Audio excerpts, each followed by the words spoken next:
It has attacked her family. It picked out Sean. It killed your father. And haunted her dreams. When it killed Sean, I knew with absolute certainty it had come for him. Now, there is one last battle to be fought. We're heading straight for it. He's gonna hit us! Lorraine Gary and Michael Caine. Jaws, The Revenge. This time, it's personal. Rated PG-13. Starts Friday at theaters everywhere. In a world where podcasts reign supreme, two friends dare to ask, do you even movie? Hosted by filmmaker Henrique Couto and movie aficionado David D. Neuer.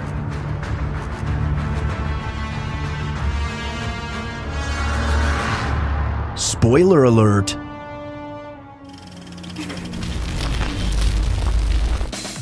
That's one of my favorite lines in John Leguizamo's Freak, his one-man show. Yeah.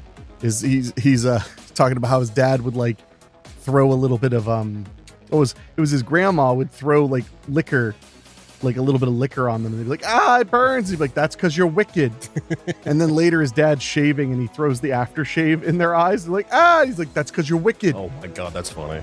Well, that's a great show. Great performance. Was that his first one? No, that was his last one. Because he did like 4 for HBO, right? He did Spikorama, which was actually kind of an HBO like pilot for him doing a sketch comedy show. Yeah. And because it was like really sketch heavy and character heavy. Yeah. He was like doing all kinds of different characters. And then he did Sexaholics Anonymous. That's okay, yeah. And then he did Freak. Okay. So he did those 3. Freak was directed by Spike Lee. I think I remember that, yeah. Or knew that, I guess I would say. I do know some things. Do you? Occasionally. Catch me later on that one. I'll catch you outside. How about that? So, oh God. So it has been quite the last few weeks for me. Yeah, I would say so. I had a long filming session, very long.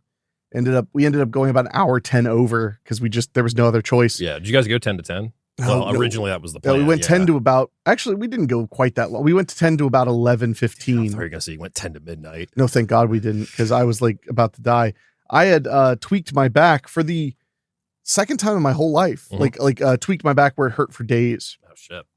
And ironically, the first time was when I was filming a ton of stuff. And it hurt a ton. Didn't you injured yourself back-wise on a production that I was on?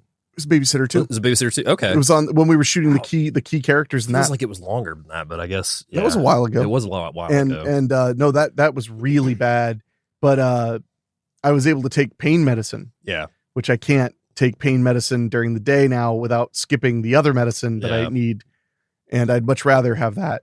Although that's I fair. Might feel different after how Sunday went. So I was powering through the back pain, and I've never powering. I know you have bad back, so you throw out your back every now and then. Yep. And I'm not used to that kind of pain. I've always had a pretty strong back. Yeah. I do believe it's from you get taught through cruelty in orchestra to sit up straight. I could see that. And I've heard friends say the same thing, actually. Well, they don't just yell at you to sit up straight. They also teach you habits to help you sit up straight. Because I remember when we first started doing this podcast, I would keep telling you to stop slouching. And then I realized that literally anytime I sit anywhere, like right now, my back is perfectly straight. It's just, I sit up straight. I just do. I mean, it's different if you're on a recliner or on a couch or something. But I mean, if I sit down in a chair, I sit up straight. Yeah. There's just, that's all there is to it. But so I was powering through it, to the point where I was feeling it. I would go up the stairs and I would be in so much pain. I was feeling it at my fingertips and, and seeing spots. I don't recommend it. But it's almost over because now I'm in the post-production thing. And this is one of the few breaks I get from it is to record the show. And, but because of that, there's a reason I'm bringing this up, and it's not just a bitch. I have been trying to find ways to unwind because I've been on this intense post-production and pre-production schedule. Yeah. Where, I mean, my days are 12 to 14 hours. It's just average right now. So I need something to unwind. So I started watching. I've always had, soft spot for the 90s thrillers and weird stuff from the 90s. You and I have that affinity, yes. And but unlike you, I was watching a lot of them as they were airing, which is the crazy thing. I had to find them via secondhand VHSs or back in the day when YouTube was newish. I remember I found some on there too. Well, it wouldn't surprise me because a lot of these aren't available anywhere. Yeah. But I started watching old Joe Bob's Drive-In episodes, which featured some of the weirdest late night cable movies I can imagine you could ever find. And I have a giant list of them. And what I've been doing is picking them based solely on title and year. Mm-hmm. Nothing else. Nothing else. Some of them I recognize, but most I do not. Yeah. So I started writing down the ones I watch because I'm watching 4 a week or 5 a week, depending. So I was like, I won't be able to bring these to you. But I made no other notes. There you go. Because I don't believe in it, because I'm not some letterbox cuck, That's what it is. Letterbox cuck. I'm remembering that. That's the next t-shirt. That's not original. I've heard that before. Well, I haven't, so okay, I'm a genius. Well, that's fair. So, since I started writing these down, I've watched Liar's Edge, which features David Keith. Okay. And it's a thriller about a kid who's 16, 17 years old, who basically they show him trying to escape a mental hospital and almost killing himself. Yeah. And then he ends up going home to his mom, played by Shannon Tweed, who takes her clothes off never. Very surprising for a 90s film. It was from, I didn't write down the year on this one. I think it was 93 or 92.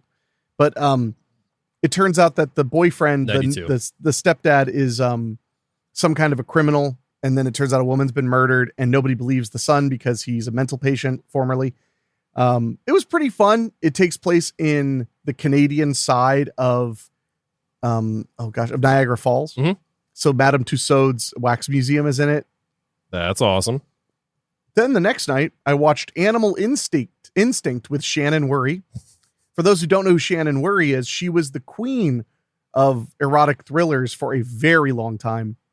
And this one, it was a thriller about a husband and wife who discover that their favorite thing is him filming her having interludes with people. So she becomes basically a prostitute, but for him to film her in secret.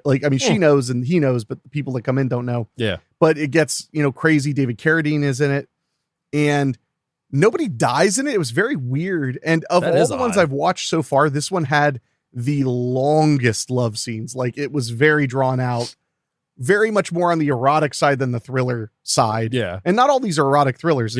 They tend to be. Then I watched a movie I'd never heard of at all that I really enjoyed called Dark Tide from 1994. It had, I can't believe how much I'm remembering about them. I literally, so what I do is, the reason these are relaxing is I sit down, it's usually at about midnight or 1 a.m. Yeah. I put these on, and once I choose it and hit play, it's not allowed to be skipped. Dumped, yeah.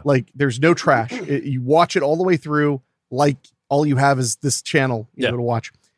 And, I'll pause it to go to the bathroom, and I usually have a cigar, and I watch whatever is coming my way. Dark Tide with Chris Sarandon. It's about a guy who's living in the main character is his girlfriend in it, and she has come to be with her his wife. They newlyweds. Yeah. And they're living on this island community where he's making crazy money by milking sea snakes and selling their venom for a ton of money. Interesting. And on the island, everything's really cheap. So they get $5,000 per ounce of sea snake venom. So they're making stupid money, but she encounters, one of the locals. Oh, it's going to drive me crazy. The actor who I, in my opinion, became forever known for Big Bad Wolf. I can't remember that guy's name. Something Murphy, maybe? Oh, I can't believe you don't know that guy. I know Big Bad Wolf, but I can't think of the name. You're very hurtful. It's a very hurtful thing you've done. Richard Tyson. Yep, I would not have got that. You don't know Richard Tyson? I bet I do. I just probably don't know the name. Well, he's the star of Big Bad Wolf. He plays the dad. Oh, that guy. Oh my gosh. Sorry, I know him from Kindergarten Cop. My apologies. I thought you liked movies, but I was mistaken as usual. Go to hell. But he ends up becoming obsessed with her, and they try to kill the husband. They do all this crazy stuff. But the third act goes from like this island kind of mystery thriller to just full-blown straw dogs. These island guys, all run by Richard Tyson, want to break into their mansion and kill the husband and probably kill the woman too. But he's in love with her, but it's some psycho thing. There are a lot of weird flourishes in it. At one point, he takes her to the caves of the snake, which is like the island religious place, and introduces her to his aunt, and his aunt's like blind and looks like she's straight out of Evil Dead 2. Really weird movie, really fun. And when it ended, I just went, God damn, how have I not heard of that one? And of these, Liar's Edge and Dark Tide, I don't think I could rent them anywhere. Oh, I'm not like surprised. They were not available at all. Yeah. Animal Instinct was. Then the next night, I watched what was probably the most. Oh, and by the way, when I was watching Dark Tide, I'm almost certain I saw it on cable when I was younger because I didn't remember big parts of it, but the whole part where they were setting everything up and getting snake venom and talking about it, that came back to you. I really remembered it. Yeah. So then I watched Night Rhythms from 1992. That's a title. You can rent this one. It's out there, but this is like the quintessential erotic thriller. There's a radio host who he does a talk show where he just like gets women all hot and bothered. And I think I've seen either I've seen bits and pieces of it or I've actually seen it. You would remember if you'd seen it. Carradine's in this, right? Yeah, he's in a lot of those. Okay. So basically, it's the perfect example of an erotic thriller of that era because there's this guy who's like kind of attractive and basically like his shoelace comes untied, he trips and falls into having sex with two women at the same time. Like every scene, it's like, I have to figure out who killed this woman that I was sleeping with when I went unconscious and woke up and she was dead. So then he like he's like, I have to find this person. He finds the witness. It's a beautiful woman. They sleep together. Then he goes to the next place. It's two beautiful women. They sleep together.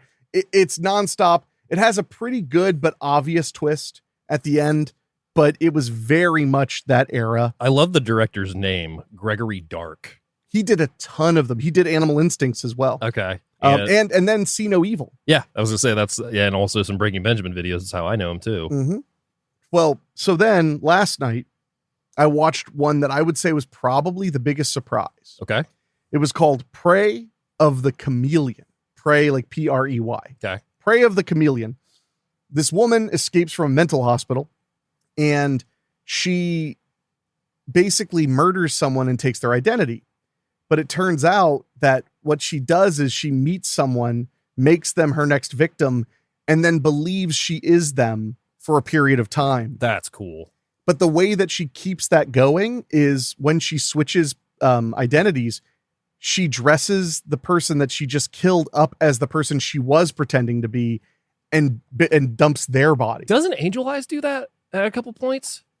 Yeah. That's more disguises. It's more disguise. This is more like a version of split personality that's like really, really nuts. So she's going across the country doing this, like dumping bodies and just totally transforming herself. Meets this guy who we met early on, who is from the small town in Texas. He went away, left his girlfriend. She was all mad. He comes back home. Now she's the chief or the sheriff or the deputy sheriff. Yeah. And she ends up trying to be the only person who believes he's not going on this crime spree because he doesn't know that this woman's a psycho. And then she steals his identity briefly. It goes really crazy. Sounds nuts. It's really fun. I don't think that one's available anywhere. Okay.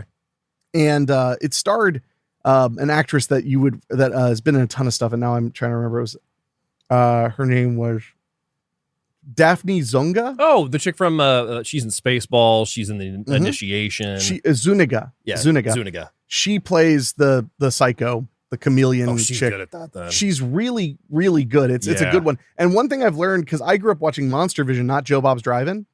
Joe Bob opens and he'll tell you if it's a bad movie. Like he'll tell you, like, there were a couple I watched, none of these that I started listing, but he was like, this is just a bad film. He would literally say, like, if you have something else to be doing, do it. You know, why not go do a load of laundry, come back at the end? Like, he would say stuff like that. Yeah, it sounds like something to say. But when it was good, he would say, like, this is a really good one. You'll like it. And usually when he says that, I'm always shocked by how good it is. Yeah, these, and especially because most of these are like severely unknown. That's awesome. Oh yeah, she's in Dorm the Drip Blood. She's I think like the first body. I think so. Because she's the one that gets put into the incinerator, if I'm not mistaken. Or she gets murdered. I can't remember which. But yeah, I thought it'd be fun. I started writing them down so I wouldn't. I'm surprised how much I remember about them, although I'm not at the same time. I also dove into erotic thriller because I've been doing those Skin Max DVDs that I got on my birthday from MVD, put out a bunch of them. So there's like 20 titles. But the one I watched was Snapdragon from 1992, Pam Anderson's film debut. Wow. One thing I want to say, so the synopsis on IMDb says two men have already been killed during intercourse by a prostitute. The young Sergeant Peckham is transferred from Vice to Homicide Squad for the investigation. Basically, the story is that there's somebody that is slitting guys' throats, and they're usually with this last call girl, like before their death. Okay. And the opening of this film, could not believe this. First 5 minutes of this film, we see a girl who's supposed to be young Pam Anderson in a tent, sleeping with her parents.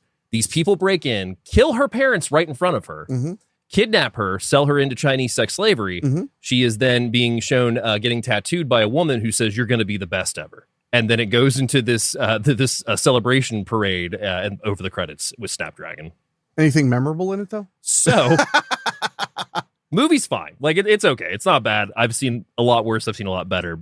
My favorite thing is Stephen Bauer is one of the actors in this. He is Scarface, Tony Montana's main partner in Scarface, and he plays the main detective.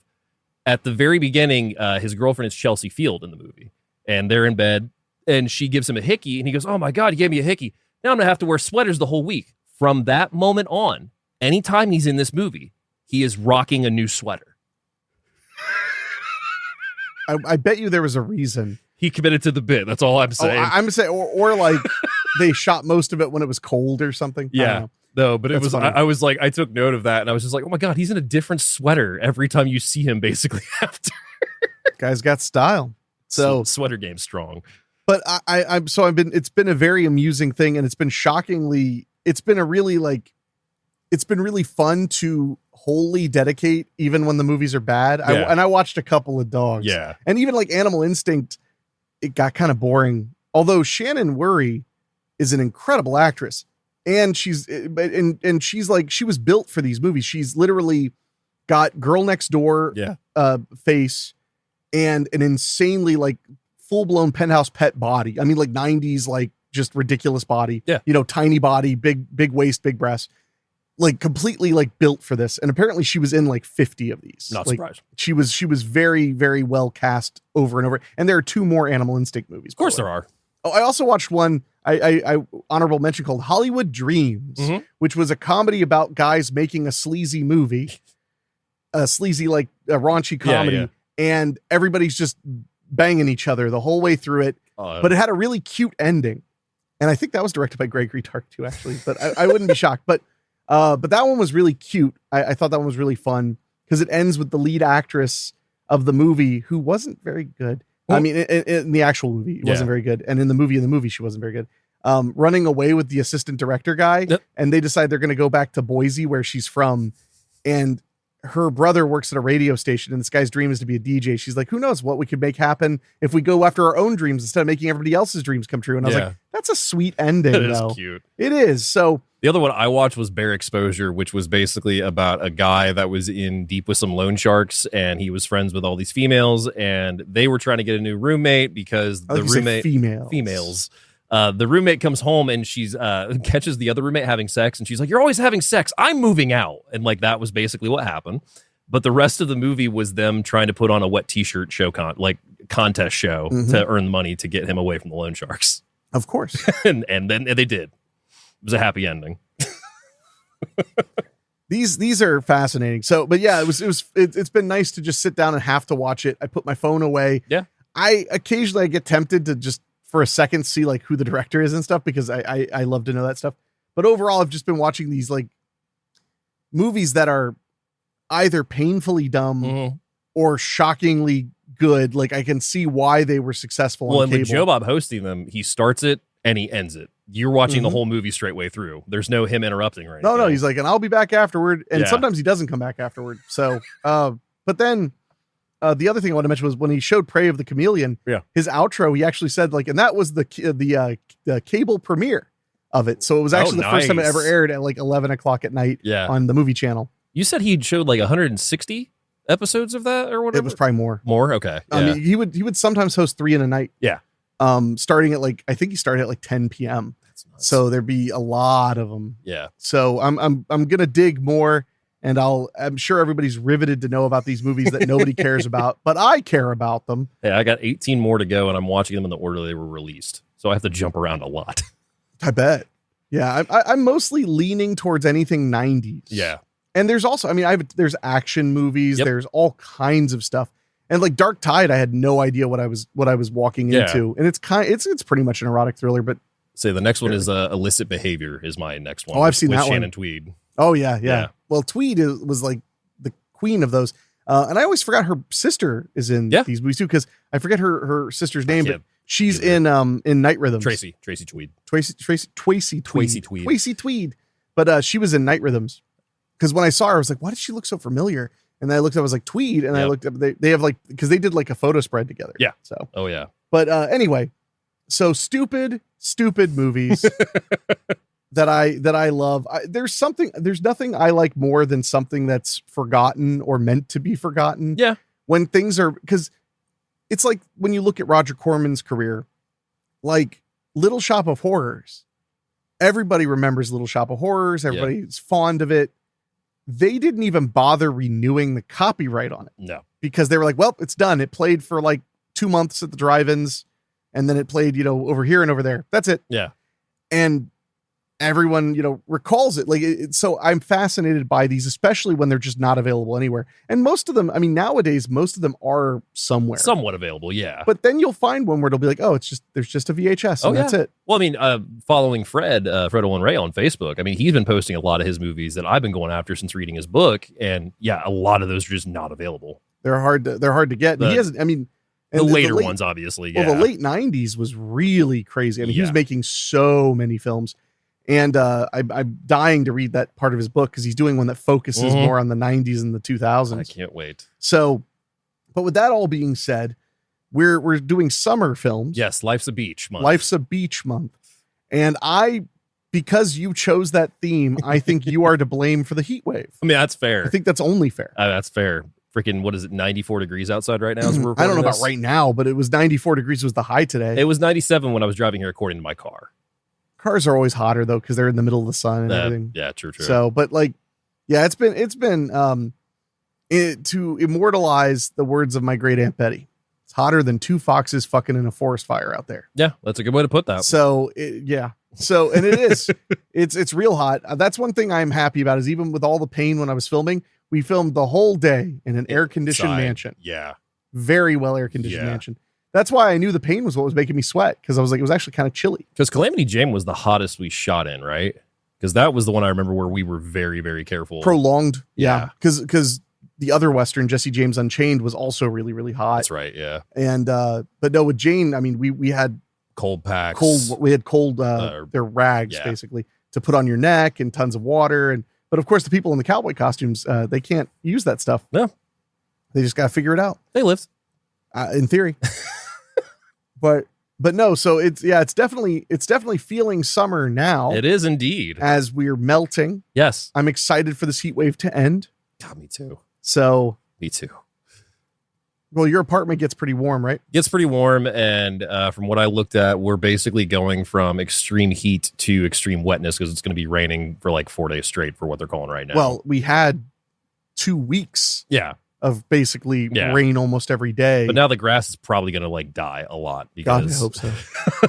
with all of this and then the rain. No, I hope so. I mean, I mowed the lawn last Thursday. Yeah. Because it was finally dry enough. Yeah. And it was a jungle. I mean, it was really hard to mow it all. So I'm hoping the grass isn't growing very much because right now it's very dry. And they were saying it might rain today at one point, and now they're saying it might rain tomorrow. I'm thinking it might not rain till like the start of next week. I know the heat advisory is supposed to be up tomorrow at 8. So at least we're going to go down to like 86, I think is like the high. Oh, you hope. You wish. You wish. But I mean, we could cool off and talk about a great sequel that you and I have an affinity for. I mean, I wouldn't say affinity. I would say love affair. Love affair. I love, I decided to check the weather right now. It says feels like 100 degrees. Yeah, I can see that. No, I friggin' love this film. Yeah. And I believe it is the one true great Jaws film. I mean, we did both agree before we went on here that it is better than Jaws 3. I just revisited Jaws 3 in So did 3D, I. and Not in 3D, but I revisited it. yeah. They're not we're not going below the 90s till Saturday. Oh, jeez. Yeah, and then we'll be back to 90 on Sunday. Well, let's cool off then and talk about Jaws: The Revenge from 1987. Probably my most notorious hot take. Yeah. Because I have nothing against Jaws, but I do not find the original Jaws movie as memorable as Jaws: The Revenge. It's okay to be wrong. Jaws: The Revenge is so unmitigatedly entertaining. It is. There is something to enjoy in every frame Yeah. of that wackadoo movie. And after rewatching 3, which I think we would all agree is not a great film No. on its own. It lacks any big major points that would push it to memorable likeness, like except for the ending. After watching it, I felt like it comes off kind of cynical. It's Yeah. just kind of like, here's a Jaws movie. It takes place at a SeaWorld. Yeah. And that could be a lot cooler. And they had a great cast. I mean, Leah Thompson's in it. They had a great cast, but like also a lot of the kills are off screen, if not all of them. And there aren't a lot of them anyway. No, there's Yeah. like 4 or 5, I want to say. Because like the one I really want is the 2 guys that are going after the coral. I think that would be a cool So scene. the Russian guys who are Yeah. stealing stuff. Yeah, I would think that'd be a cool scene, but we just see the boat get basically deflated, and then the guys come down and they go down. They don't come back up. Yeah. And I mean, there's stuff to like in Jaws 3. I think a lot of the weird, like the underwater buildings and stuff are kind of cheesy because like they're not really a thing. They're not great. Yeah, I would also say that you and I are probably split on Jaws 2 because you revisited it a while back and you weren't the biggest fan of it. You thought it was fine. That's fun. Yeah. It's a fun follow up to Jaws. I think it's a lot of fun. But I mean, and I think Jaws is good. I think that Jaws is a pretty standard thriller, Mhm. elevated by the performances and the directing. Yeah. But I think that the script itself is relatively standard. Yeah. And that's not a dig. No. That's celebrating the fact that, I mean, like Quint's speech is amazing. It's amazing. I mean, there's tons of wonderful things Yeah. about Jaws, but a lot of them really do come down to those actors and Mhm. Spielberg. Oh yeah, 100%. And also the fact that, I mean, everybody knows by now that like the shark was the biggest complication with that movie because they had to shoot around the fact it wouldn't work half the time. Mhm. If not, I would say probably 3/4 of the time, because they only really got it working towards the end, because that's why it's a lot different than what it was originally supposed to be with how we saw the shark, or how much we they saw ended the up shark. having to lean into suspense, Yeah. which helped it a ton. Immensely. And that's kind of my point, is that's why Jaws: The Revenge is so great. Mhm. Their shark work, God damn it. It did. It did indeed. But no, there's everything about Jaws: The Revenge is so far out. Yeah. Such a strange situation. It's an odd story also. I mean, given, they completely ignored the 3 entirely. So we basically go from Jaws 1, Jaws 2 to Jaws: The Revenge in the story element. But it's such an odd story that they chose to go with this 4th one. And the novel is even more wackadoo. Well, it's the novelization. Yes. Yeah, I believe so. I can't remember if it came first or if it, They didn't come first. I don't know. But because back then novelizations were made on the first accepted screenplay. Yeah. So all of the stuff they cut out of Jaws: The Revenge is still in the novel. Yeah, because I just finished the Batman 1989 novelization, and there was a whole, you remember the scene when a Joker goes to Vicky's apartment and harasses her, shoots Bruce, and then leaves? Yeah. Originally in the novel, he kidnaps her. Batman gets on a horseback and chases him to the center of the square where they're getting set up for the 200th festival. He takes the mayor hostage, and I can't remember how he gets defeated, but he gets defeated and they run off. Well, okay. Okay, then. It was interesting. That novelization was interesting. It sounds like it. Yeah. I mean, it's a ridiculous movie too. Oh, but yeah. like that's pretty far out. Craig Shaw Gardner was the writer, and he also wrote the Lost Boys novelization along with like several other big novelizations like Back to the Future. And the one thing I'll say about having read some of his now, he's very big on the action sequences of the film itself. As far as description, there's not much, because I mean, that's what I love about novelizations, is that extra detail and whatnot. There was only like 3 added scenes in the novelization for the Batman book. Because I mean, usually a movie isn't as dense as most novels would be. So you have to use every piece of material. Yeah. And then also add a little bit more. Yeah. Add a lot more detail.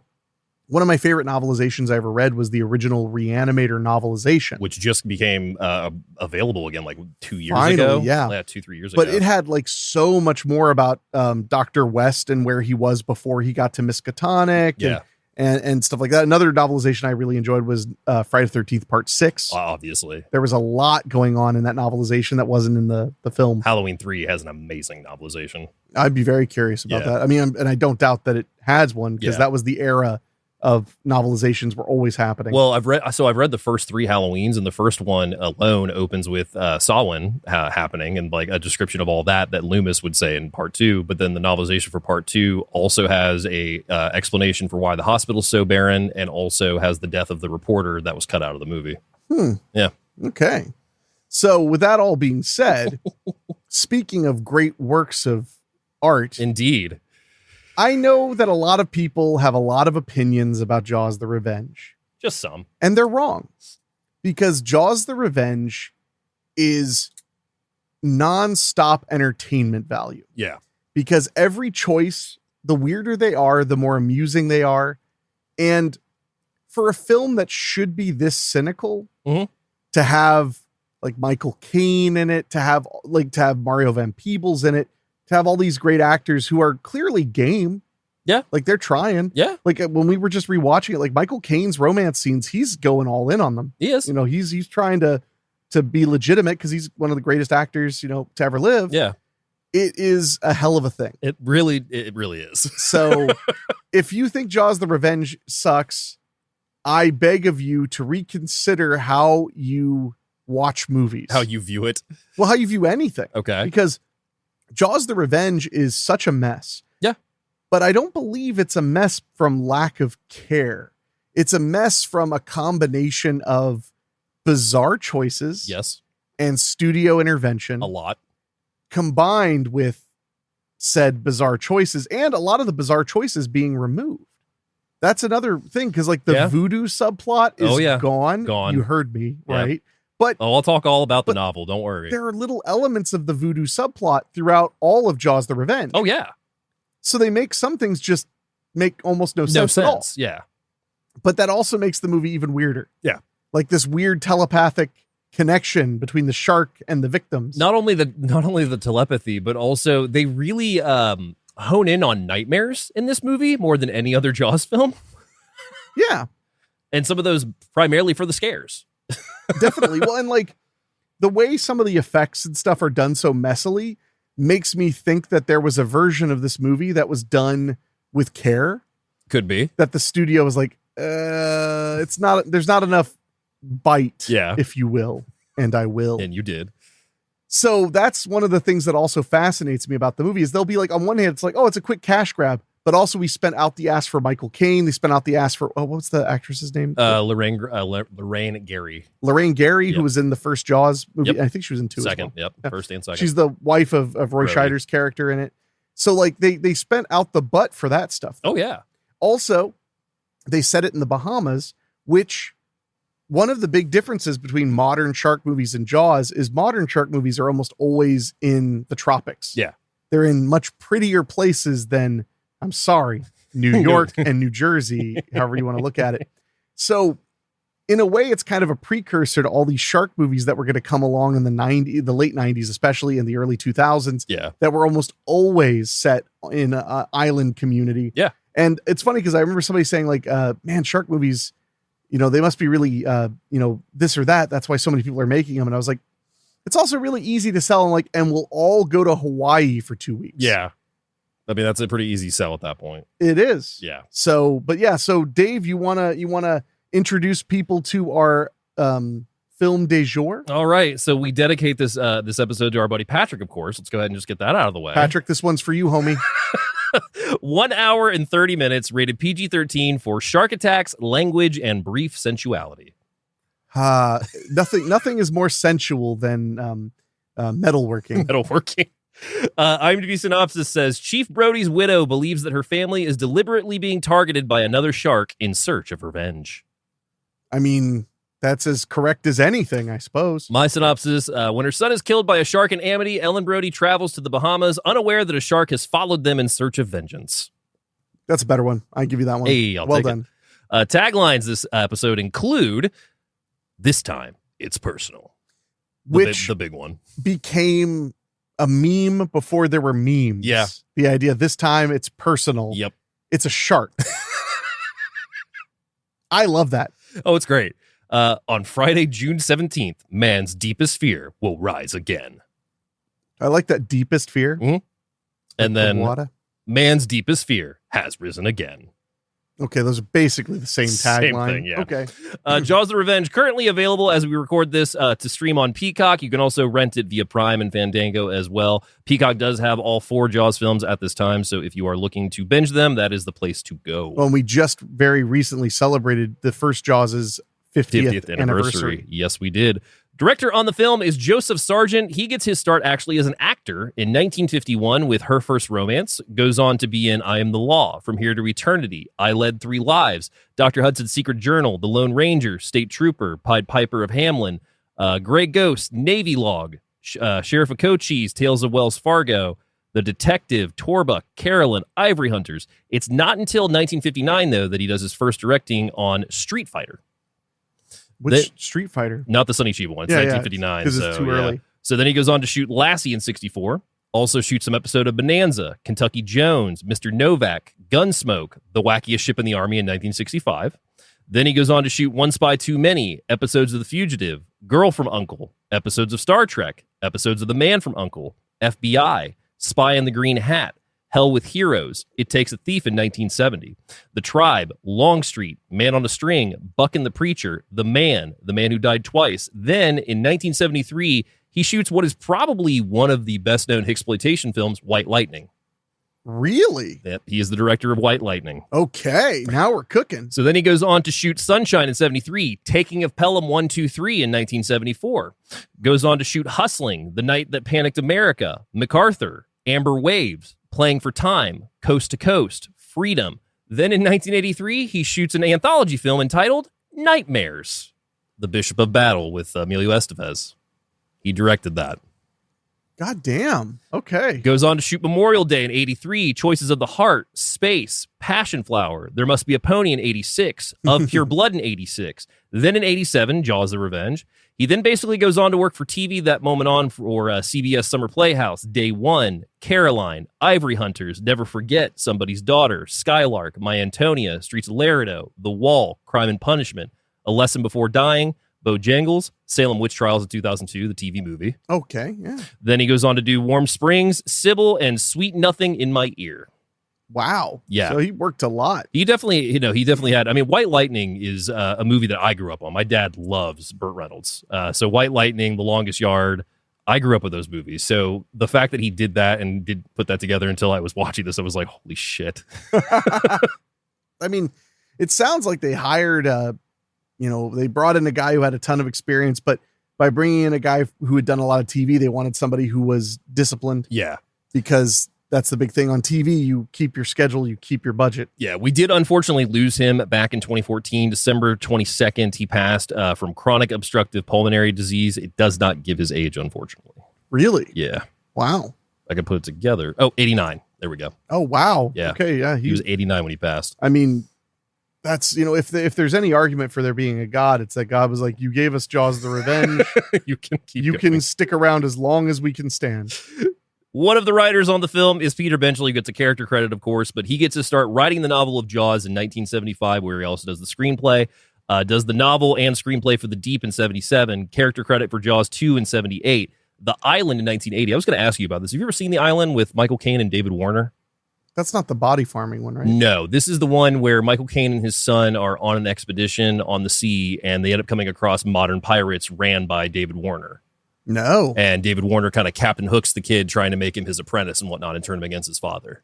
That sounds pretty cool. It's a pretty sweet movie. I haven't seen it in a bit. I would love to revisit it. But yeah, does that in 1980, does the novel and screenplay for that, gets character credit for Jaws 3D in 83, Jaws the Revenge in 87, gets character credit. Then he goes on to write Dolphin Cove, The Beast in 1996, Creature in 98, which is a movie I remember because my mom showed me the TV guide ad for it, which was like a Jaws creature with like the arm coming through the porthole of a ship. Pretty badass. Okay, yeah. So he does that in 98. Then he does Amazon, which he's the creator of in 99. And then we unfortunately lost him back in 2006, February 11th, at 65 from an idiopathic pulmonary fibrosis. Jeez. Yeah. But Benchley, I do want to say something in regards to, you watched the Sharksploitation documentary that Shudder did, right? Yeah. So you saw all the stuff about how Peter Benchley writing Jaws made him a huge activist for the ocean and sharks and everything.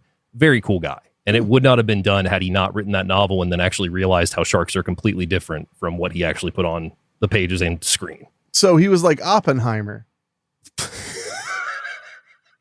Cool. And we'll stick with that. Why? Oppenheimer was like, we got to regulate atomic power. We got to regulate atomic weapons. I am become death, destroyer of worlds. Our other writer on the film is Michael de Guzman. He gets his start as a writer in 75 on Rock and Magic Fun Show. Then he goes on to do Strangers, Story of a Mother and Daughter in 79, Act of Love in 1980, Thornwall, Winter of Our Discontent, As Summers Die, Amazing Stories in 86. Okay. We Are the Children in 87. Then he also writes Jaws the Revenge, followed by Red Earth, White Earth, Carolyn, Babe Ruth, To My Daughter with Love, Redwood Curtain, Hidden in America, Angel of Pennsylvania Avenue, Lost Treasure of Dos Santos, and King and Queen of Moonlight Bay in 2003. So he worked on Amazing Stories. That means he worked in some way with Spielberg. Yeah. And Mick Garris and a bunch of other people. Well, but Spielberg that was a made show. Jaws. Yeah. But I'm just saying, like, because you mentioned the director directed something with Michael Caine and David Warner in it. And so Michael Caine, that might have helped bring Michael Caine on board. Or no, Peter Benchley. He wrote the novel. Sorry. That's then never mind. Our cinematographer on the film is Josh McPherson. He gets to start as a DP in 77 on The Incredible Hulk, goes on to shoot for Kojak, Bride of the Incredible Hulk, The Archer, Darkroom, the series from 81. Oh, okay, yeah. Then goes on to do Senior Trip, Eleanor, First Lady of the World, Voyagers, Voyager from the Unknown, Saint Elsewhere, Powers of Matthew Starr, V in 83. V. Then goes on to do Trauma Center, Legman, A Reason to Live. Then in 1985, he shoots Just One of the Guys. Finally, a real motion picture. Then goes on to shoot Hot Pursuit, Shadow Chasers, Acceptable Risk, shoots episodes of Amazing Stories in 86. Then goes on to shoot Jaws the Revenge in 87. Then, same year, shoots Batteries Not Included. Oh, no shit. Follows that up in 1988 with Short Circuit 2. Los Lobos kick your ass. Los Lobos kick your face. Los Lobos kick your balls into outer space. Also, after that, directs Fletch Lives, another sequel. Okay, then.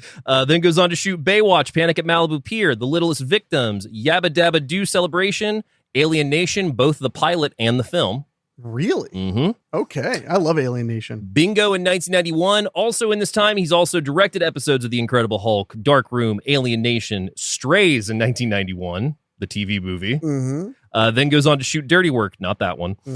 Fade to Black, not that one. Oh. Swamp Thing series in 1990. Not that one. What? The Untouchable series in 94. Okay, yeah. Incident at Deception Ridge in 94. The Watcher in 95. Extreme, Strange Luck, episodes of Jag, episodes of Sliders, Babylon 5, Nash Bridges, Beverly Hills 90210, and even 7 Days in 2001. We unfortunately lost him back in 2007, December 21st at age 65. No cause of death given. Wow.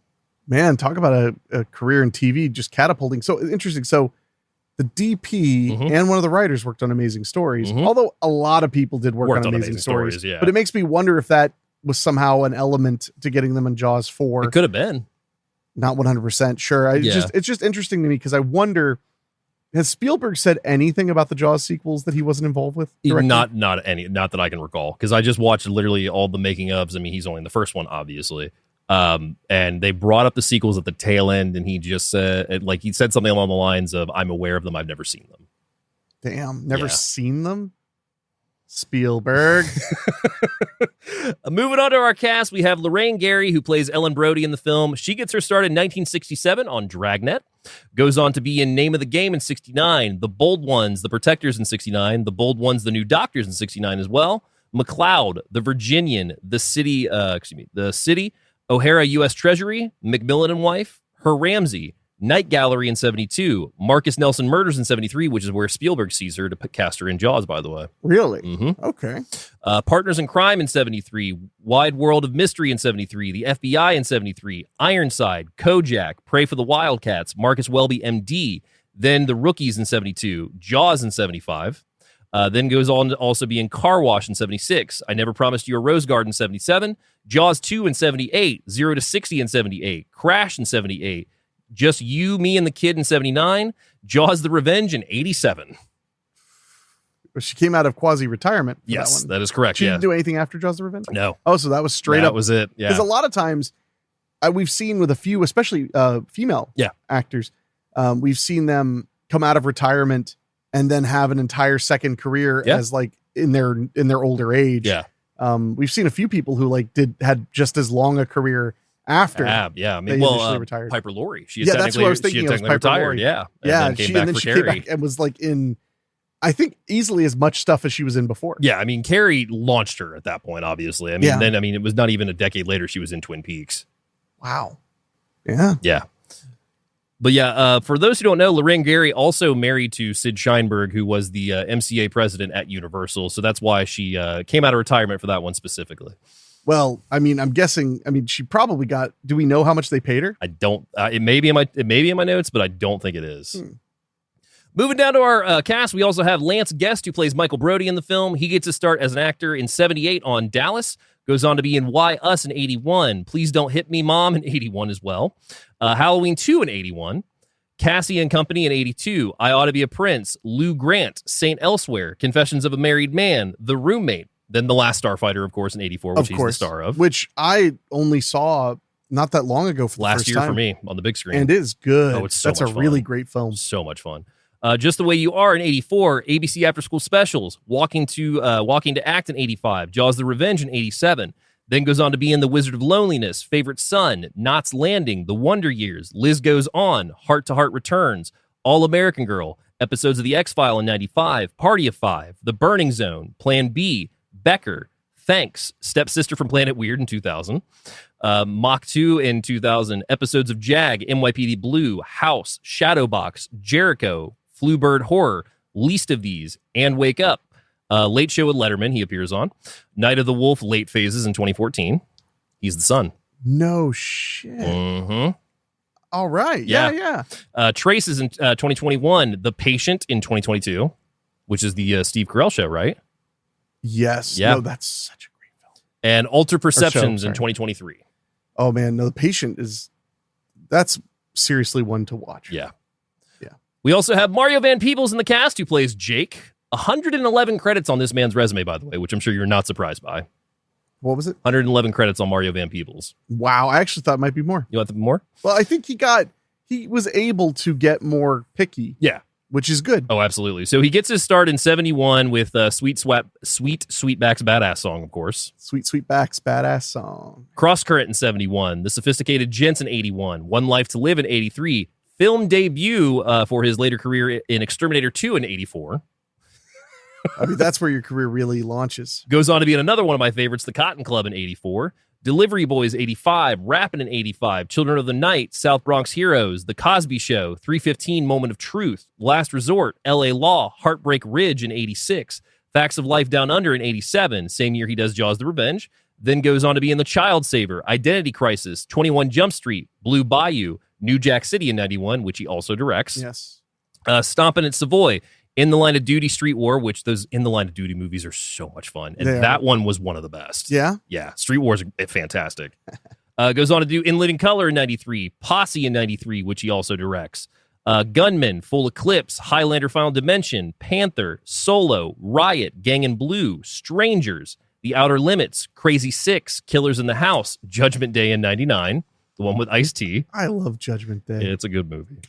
Martial Law in 98. The Hebrew Hammer in 2003. I love The Hebrew Hammer. That thing played Comedy Central incessantly. It was an original. Yeah. That's why. Yeah.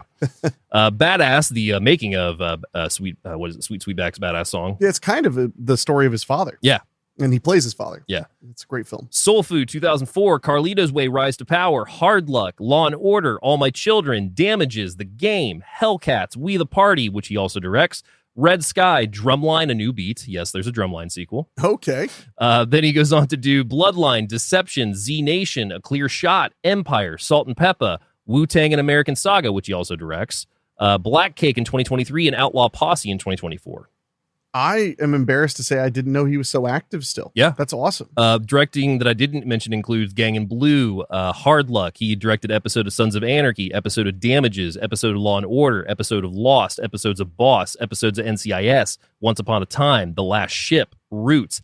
He also directed the USS Indianapolis, Men of Courage, the Nick Cage movie.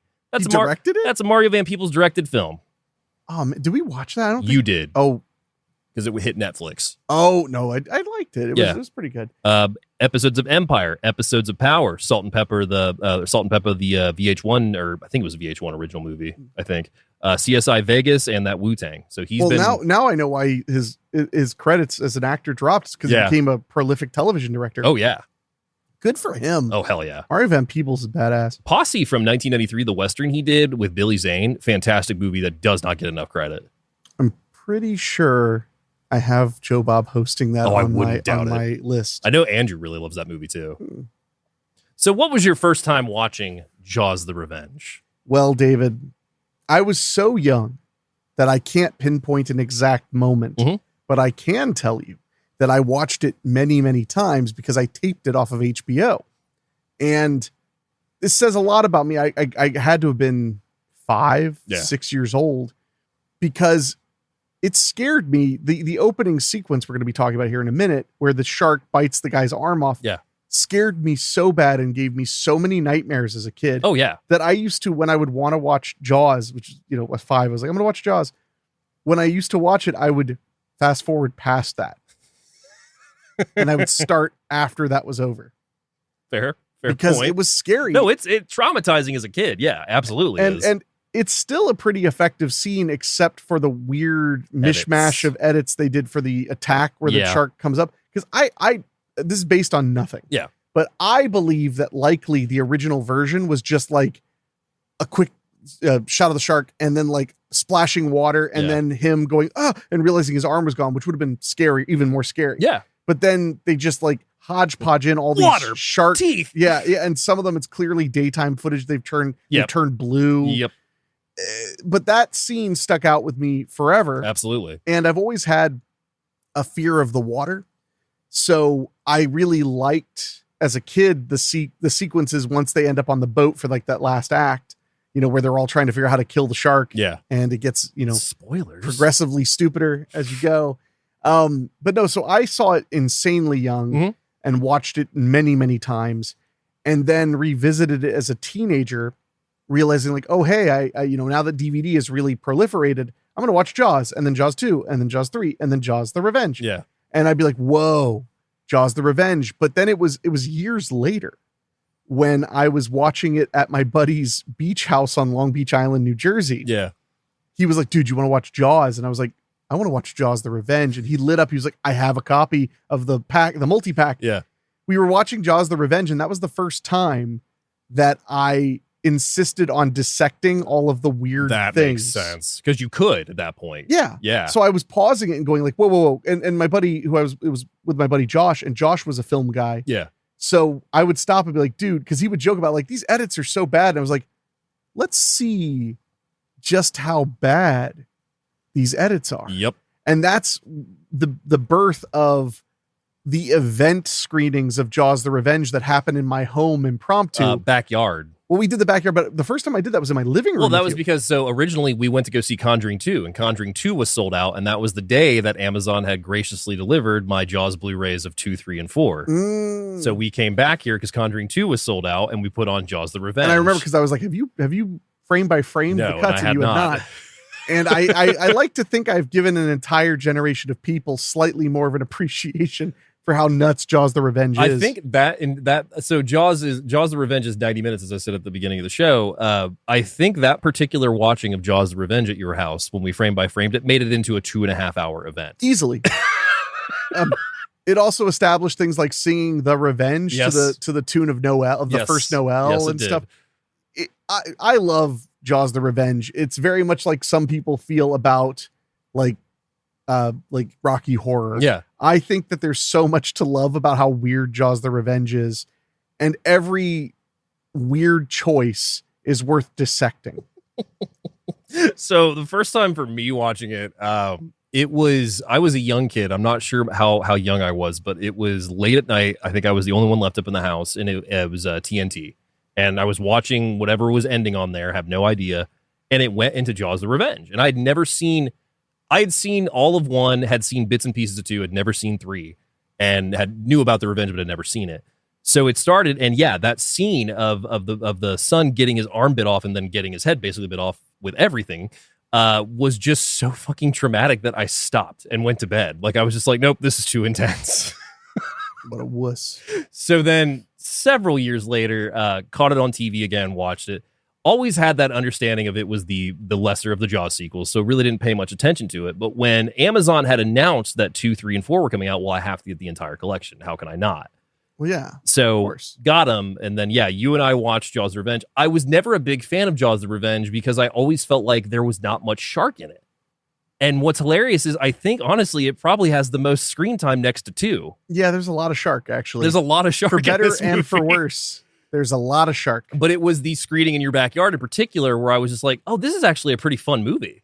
There's so much going on. It has, like I said, the best part about the film is the choices. The choices are so strange.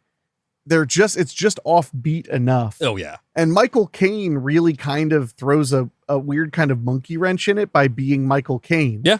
He's not phoning it in. He's doing his best. He's being Hoagie. Well, because he's Michael Caine. Yeah. You know, he always does his best, I think. I mean, maybe I don't think he's ever phoned it in. Yeah. I could be wrong on that though. But it kind of shocked me he wasn't the top tier of the casting, because when I did my notes, I was just like, wow, Michael Caine's not in the top 3. Well, I could tell you why that is. Wouldn't let them. Oh, that makes sense. Yeah. That's a major negotiation point. Yeah. So the whole thing would be like, oh, if I'm going to do it for this amount of money, then you can't credit me. Michael like Caine, I have to be Jaws the Revenge. When in the few films I've done where we've worked with celebrity cameos where they were only a day. Yeah. That was one of the first things, was like, you cannot top bill me. Yeah. Like, you're not allowed because I'm only in it for a day. And fair enough. I mean, I get it. They don't want their name to become cheap because, you're top billed and then you're in 4 scenes. Yeah. So I get it. But yeah, so I guarantee that was a part of it, was that he couldn't be credited in the top 2. Yeah. Or he just plain wanted even more money, because I don't remember how much they paid him, but it was a lot. 2 million? It might have been 3 that much. million? Jesus. It's 2 or 3 million, I want to say. I feel like. So opening with Jaws the Revenge, obviously we have to start like any other Jaws movie. We are under the sea, and we have Under the sea. We have the theme playing. We're going through the town of Amityville. Wow, of Amity, and seeing that it's nighttime. There's a bunch of boats around, and we immediately go up to basically the eye of a dead fish as we are in the kitchen of the Brodies. According to some reports, 1.5 million, some just 1 million. But that was for 2 weeks. Jesus. 2 weeks work. I know he wanted to go to Hawaii because that's in my notes. So that's like he read. They shot in Hawaii? The first page said opening Hawaii, and like the notes in the script did. So that was like, oh yeah, I'll take a vacation. It became Bahamas, which is pretty good too. Yeah. Still too. But yeah, so we are in the kitchen of the Brodies. We see that Sean, the son, the youngest son from the original movie, is now a deputy at the Amityville police station. He is cooking fish. We see Ellen Brody is talking to Michael about his job in the Bahamas, because he is now working with Sea Life as well. And then we cut over to Christmas time in Amity. It's actually kind of cute. It is. There's a little bit of snow on the ground. It's supposed to be upstate New York, so they have quite the winters. There's Christmas lights up everywhere. Children Kids are singing. And unfortunately, that doesn't last very long. Does not bode well for Sean, because he stops in the police station before going home, and Polly tells him that there's a call in that there is a hunk of wood that is on a buoy that is keeping it blocked, and they need it removed before the fishing boats get back in the morning. So he decides to go on out and get it unblocked, and he pulls up to the buoy. We see everything's calm. We're hearing kids sing the first Noel. Mm-hmm. The revenge, the revenge. And he goes over to the buoy. He goes to remove the piece of wood. We cut to POV of something approaching the boat, and suddenly, a lot of cuts and edits later, his arm is missing. Yes. And it's still, I mean, even with those cuts, I mean, he falls back and just kind of looks around, and then he realizes, like, there's no arm there. And my memory, for some reason, thought you saw bone. See, my memory was that I was almost certainly rewatching it as a kid on an EP VHS. Yeah. And for those who are too young, EP meant you could fit like 6 hours Extended or something play. ridiculous. Yeah, it was like 6 hours on a 2-hour tape. Yeah. But the quality was very low. Yeah. And I remember it being dark and him just kind of falling back and it being all dark and murky, and then him revealing like by moving his hand over where his arm should be. Yeah. Because on the Blu-ray, you kind of see that he's clearly hiding his arm. Yeah. But on VHS, I was just like, because the idea that you would something would happen really sudden and then you'd fall back and then realize you have no arm. Well, terrifying. And I always felt like it was pretty violent for a Jaws movie of what we'd seen so far, because we'd seen attacks, but they're usually in the water. For him to actually fall back and have something missing, that usually didn't happen. Yeah, so I mean, agree. that was a pretty big jump from previous Jaws films. Yeah, and it's a good way to catch the audience's attention. Yeah. So he starts panicking, of course, calling out, screaming, and we see the POV of the shark again approaching the boat as he is leaning against the side of it. More edits, more jumpy camera. There's one shot in particular that they use throughout this movie, which is a shot of the shark opening its mouth, and you just see the teeth outline. It's just coming right at the lens. And that is the shot they keep using over and over Oh again. yeah, they use shots from the first film. They do all kinds of reduce, reuse, recycle. That they do. So Sean ends up in the water. When we cut back, we see that the boat's completely been bit off of the side. It's starting to sink, actually. Sean's screaming for help. We're hearing the first Noel or Silent Night from the kids on the shore. And then suddenly he gets pulled under along with the boat. And then it's quiet. It is quiet. Which was also really scary. Then it's silent, other than hearing the kids singing off in the distance. Yeah. Ugh. So we cut over to the funeral. We see that Michael and his wife and his daughter are in town with them. We also see some regulars from Jaws return. Mrs. Kittner returns, and so does the one woman who's, are you going to close the beaches? There's a lot of Easter eggs. Yeah. And that takes effort and care. Yeah. To try to make a proper sequel to the first one. That's kind of what I feel like they were actually going for. Yeah. Was that after 3 had done what 3 did, they were like, okay, we need to bring back people from the film. We need to go back to Amity briefly.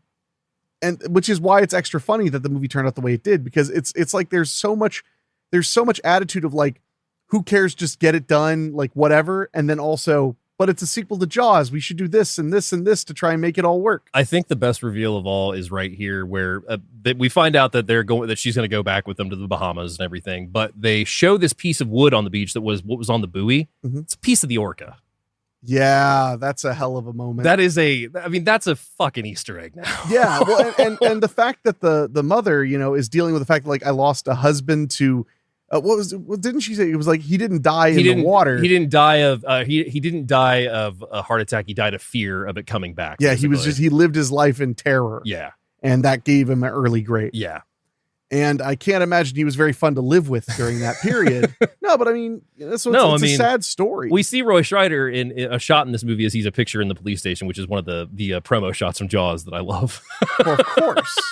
Of course. But I've always loved that little touch that we see that's a piece of the orca that is literally starting the events of this movie. Yeah. So it's like it all comes back. Yeah. It comes back around. So yeah, she flies out with Michael and his family, and that's when we meet Hoagie, which is Michael Caine for the first time. To name Michael Caine Hoagie is just great. Yeah. No, it really is. Hoagie is such a hilarious nickname anyway. Yeah. But for a British man, very funny. Pretty great. So yeah, Michael's convinced her to come out with the family and everything. So they're flying out. They're flying into the Bahamas. And the first shot we get is them approaching the house in a limo with the limo driver singing Christmas music, mind you. Of course, because it's festive. Because it's a festive time of year. And immediately Ellen arrives at the house and is freaked out because there's a rope swing that hangs over this pier where the little girl is swinging, and she just wants no one near the water. Even back at the house, she has said, I want you to quit your job.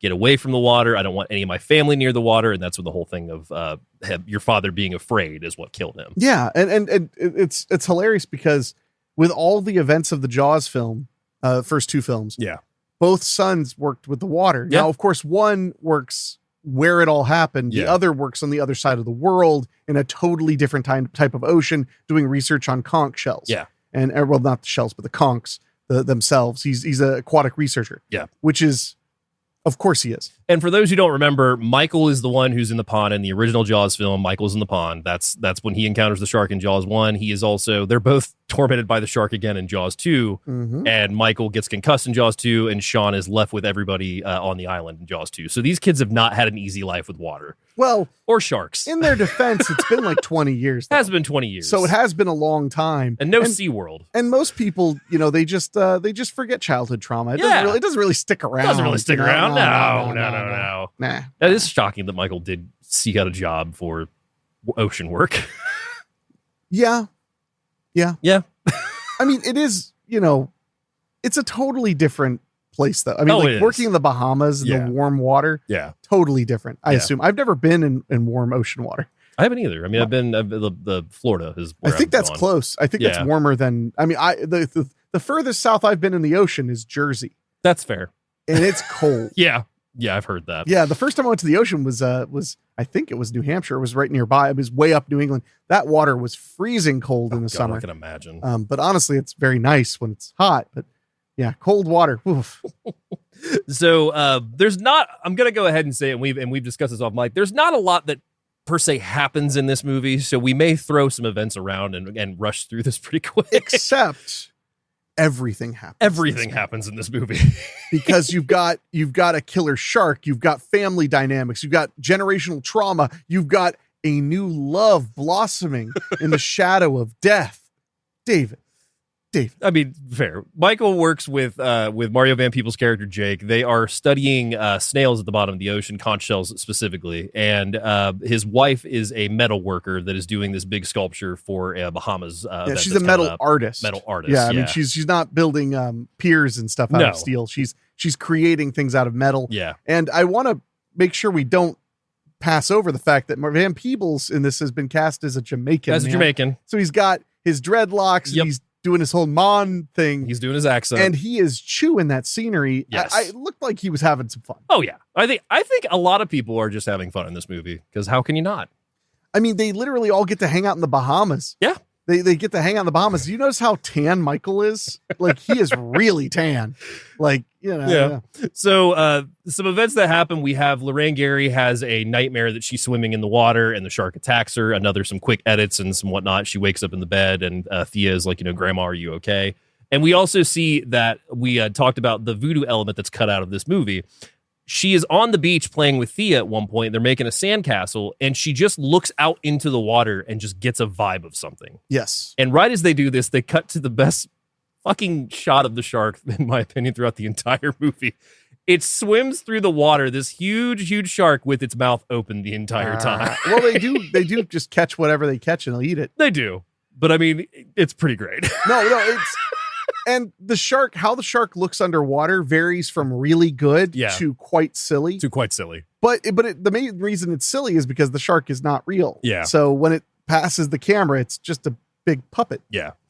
So Michael is back to work on his first day, and they're not finding any conch shells. Him and Jake actually get into it for a little bit, and he has to they have to both take a second, because Michael is just like, what the fuck, man? And Jake takes a second. He's like, I'm sorry about your brother, man. Yeah, because when they're starting to fight about it, he's like, you left me all alone to do all this. It's like, dude, his brother suddenly died. Yeah. Horrifically. And we get the take, too, that they're really tight with the family. They actually live pretty close to each other as well. Oh, yeah, they're clearly best friends. Jake and his wife are over at the house. They're talking, to his mom about stories of them and as kids. And even the little girl, Thea, is just like, was Uncle Sean ever bad? Did you ever have to spank him? And that breaks Lorraine Gary's character down several times in this movie. Yeah, out of the mouths of babes. Yeah.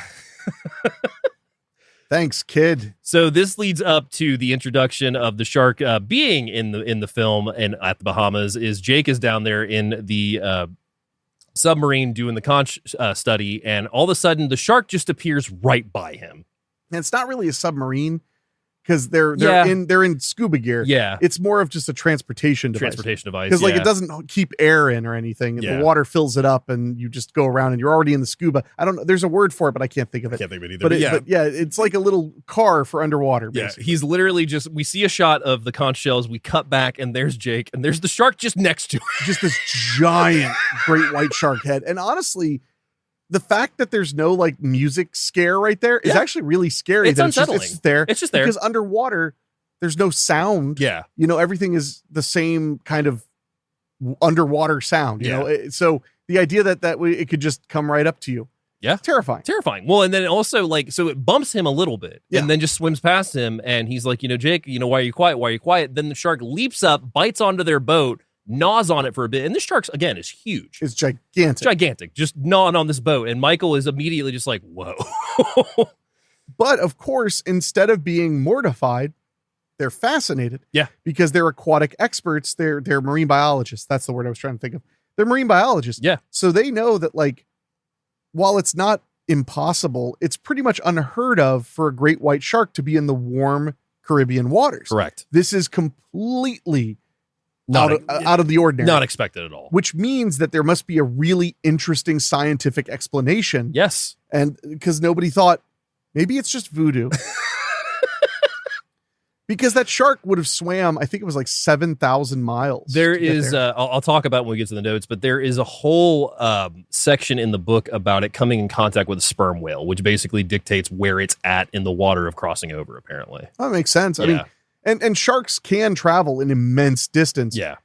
It seemed to get there pretty quick, though. from New England. Yeah. Well, not from New England. Remember, this was New York. Yeah, So yeah. that saves us like 400 miles Yeah, out just of a little like bit. 6,000. Just a little bit. Yeah. I mean, that's assuming that he swam and didn't take the Amtrak. Well, what Sharkspedia track, what route he would have taken at that point. Sharkspedia. You're welcome. That's all right. That was pretty good. That was a pretty good one. So while this is all going on too, Hoagie is trying to calm Ellen down, like make her have fun on the island, have her explore, but also have her let go of like the fear and just like the trauma that is held on. Yeah, to they her. want her to get away from the town where she lost so much. Yeah, which honestly, I think it's wild that they stayed in that town. It really is for so long. And I know that there have been many jokes made about, like, if you're afraid of a shark, you know where you don't want to be? Near the water, near the ocean. Yeah. Like, how about Idaho? Yeah. So well, and you get the sense that the family itself doesn't really talk about much because there's that whole scene in the beginning right before they leave to go to the Bahamas that Michael and his wife are walking on the beach and she asks him something about Sean and he just like starts running and she's like, where are you going? He's like, nowhere. Yeah, no, it's definitely avoidance has been a big thing. And if you think about it, Michael would be the avoiding child. He's the one who did move really far away. Oh, yeah. Really far away. Yeah. So Hoagie is trying to persuade her to let go. There's several scenes where they're at a festival dancing. There's a huge New Year's Eve scene where because Jake wants to study the shark, he basically has Michael tell him, do not say a word about this to my mom. Yeah, well, because Jake is flat out like, the conch will always be there. Yeah. This could be something that could bring us an insane amount of grant money. It could get us a ton of attention. It could make us famous. It could set our careers up for life because this is an animal that people already don't understand very well.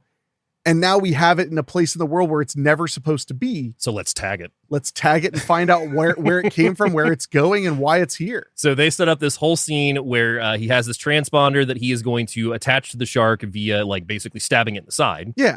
And so he's got Michael holding him back on the ropes. They're waiting for the shark to come about. They've gone through the water. They've chummed the water as well. And then finally the shark pops up. Jake gets it and nabs it in the side. And now they have a trackable shark. Yeah. And they basically...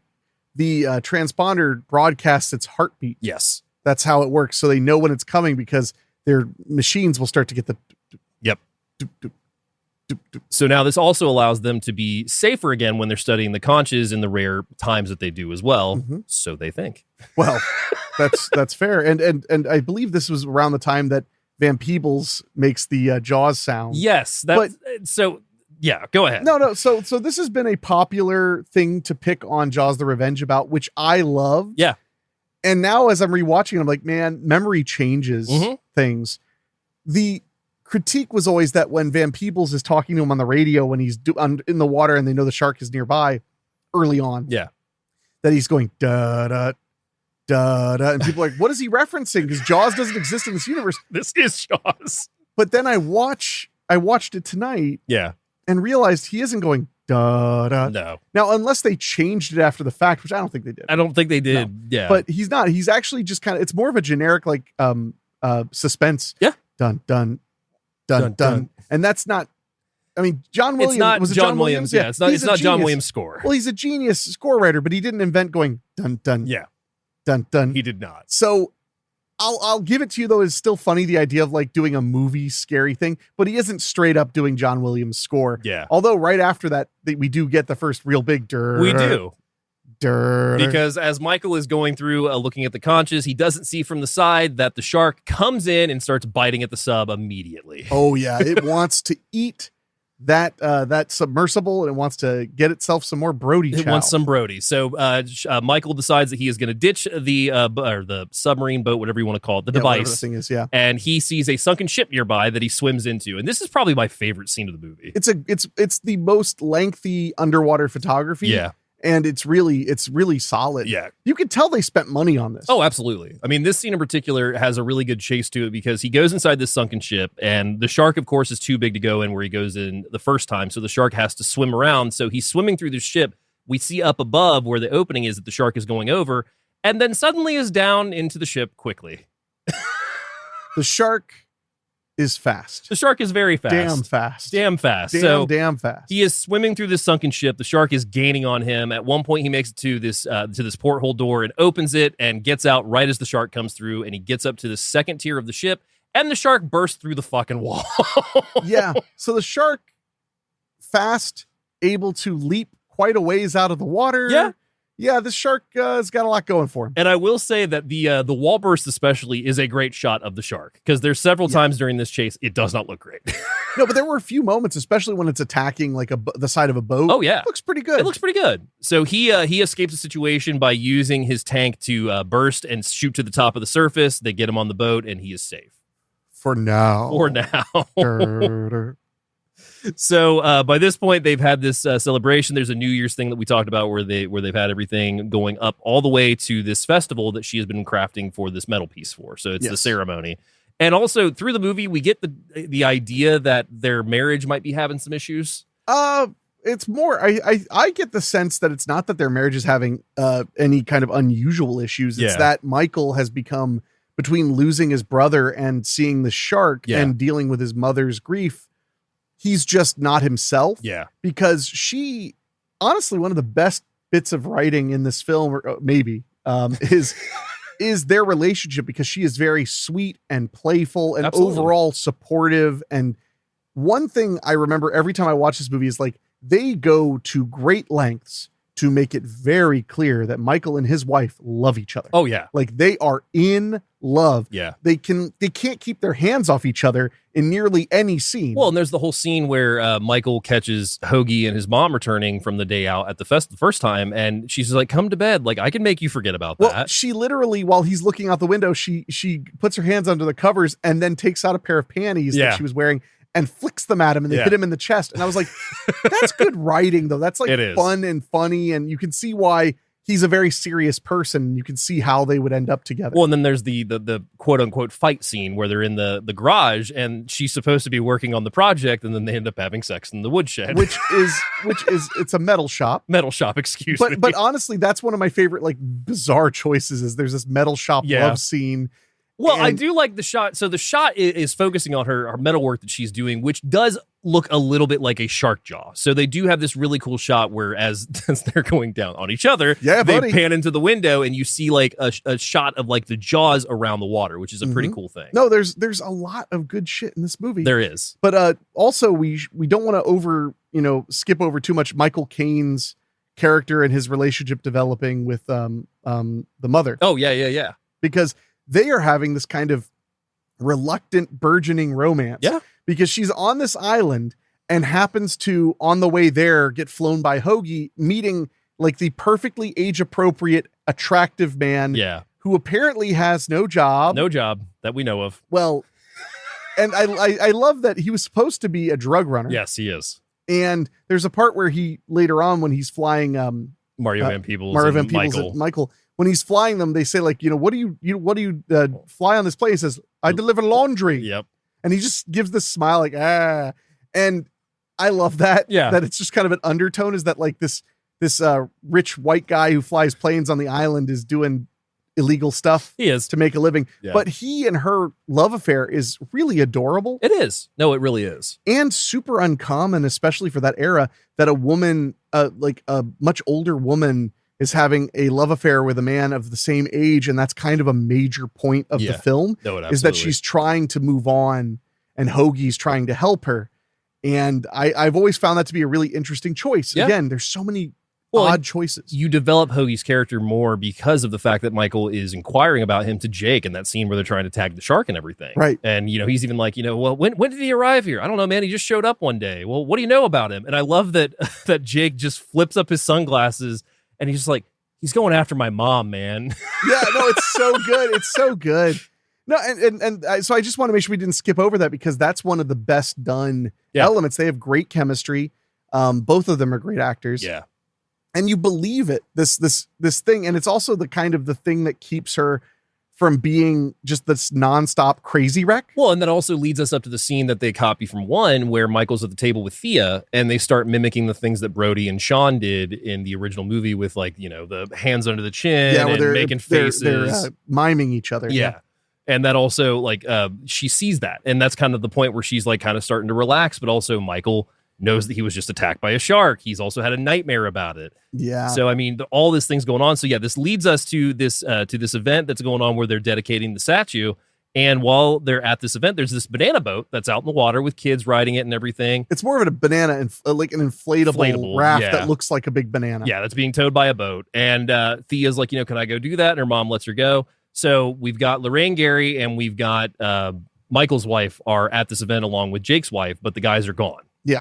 And wouldn't you know it, that in the water just so happens to be the shark. And of course, she sees it. The mother sees it first. Lorraine sees it first. Sees the fin, feels it too. Yeah, and starts screaming, Thea, get in, get out of the water. And she's trying to warn everybody.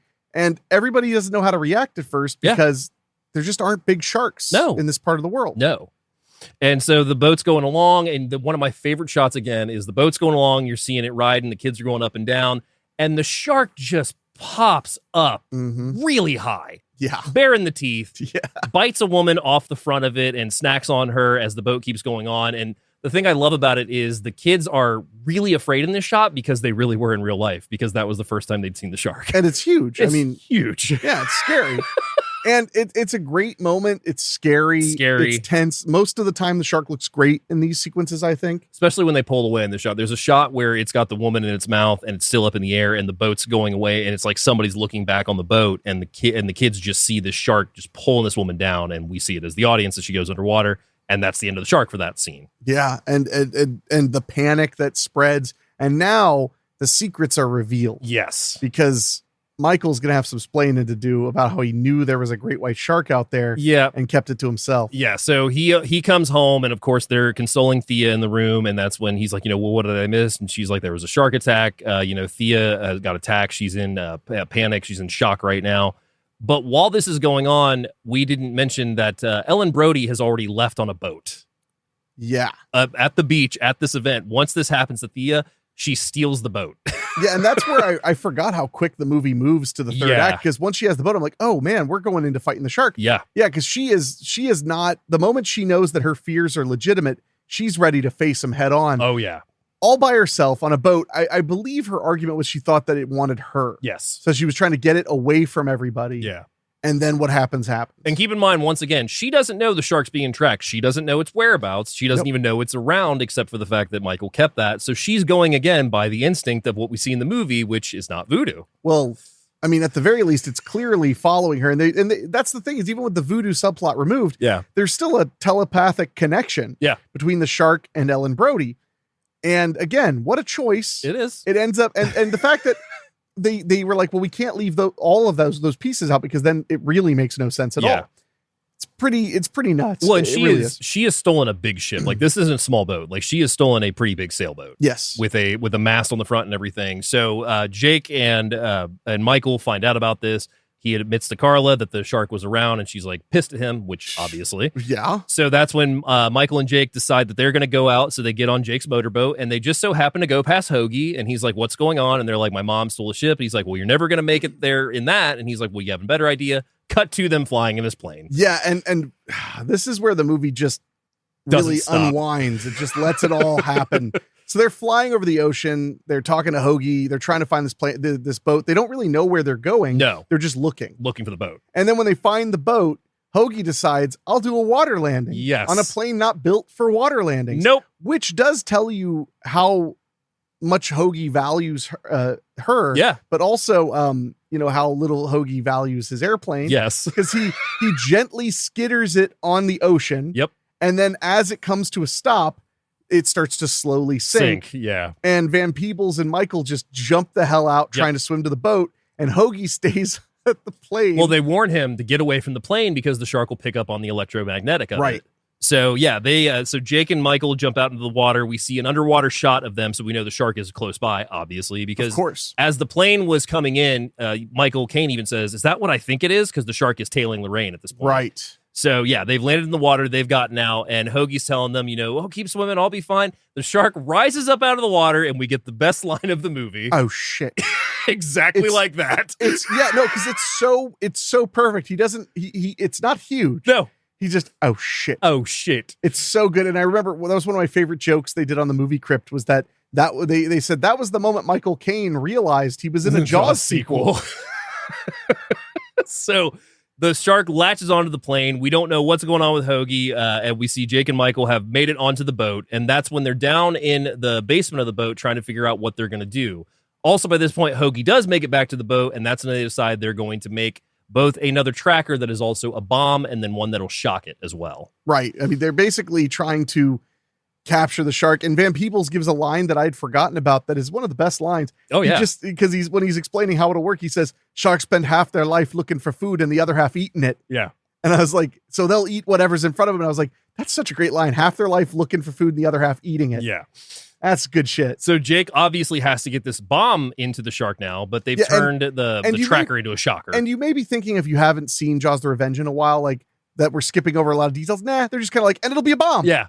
They basically make that in about 2 minutes. He reverses the polarity to make the one shock him, and now they're making a bomb to throw into the shark to blow up the shark. So he goes out to the tip of the mast and waits for the shark to pop up, throws it in, loses his grip on the mast as the shark bites down on Jake and pulls him into the water. Yeah, well, the shark hits the boat. Because it breaks it. That's exactly. Right. Yeah. So he doesn't just like whoopsie doodle. Yeah. He gets pulled in basically. Yeah. And in the theatrical version, Van Peebles gets gnawed and then he's gone. Yeah, because we do still see the shot of him dragged underwater bloody. Because I will say the one thing with the shark attacks in this movie, even though the edits are crazy, they are pretty bloody. Yeah, they're very bloody. Yeah. Yeah. Well, and the original shot of Van Peebles dying in the original ending is insane. I mean, basically see him getting bit in half. Yeah. Ugh. So Van Peebles gets pulled under. That's when Michael is like, okay, we got to finish this. So he starts shocking the shark as the shark is now swim back away, but is coming back towards the boat.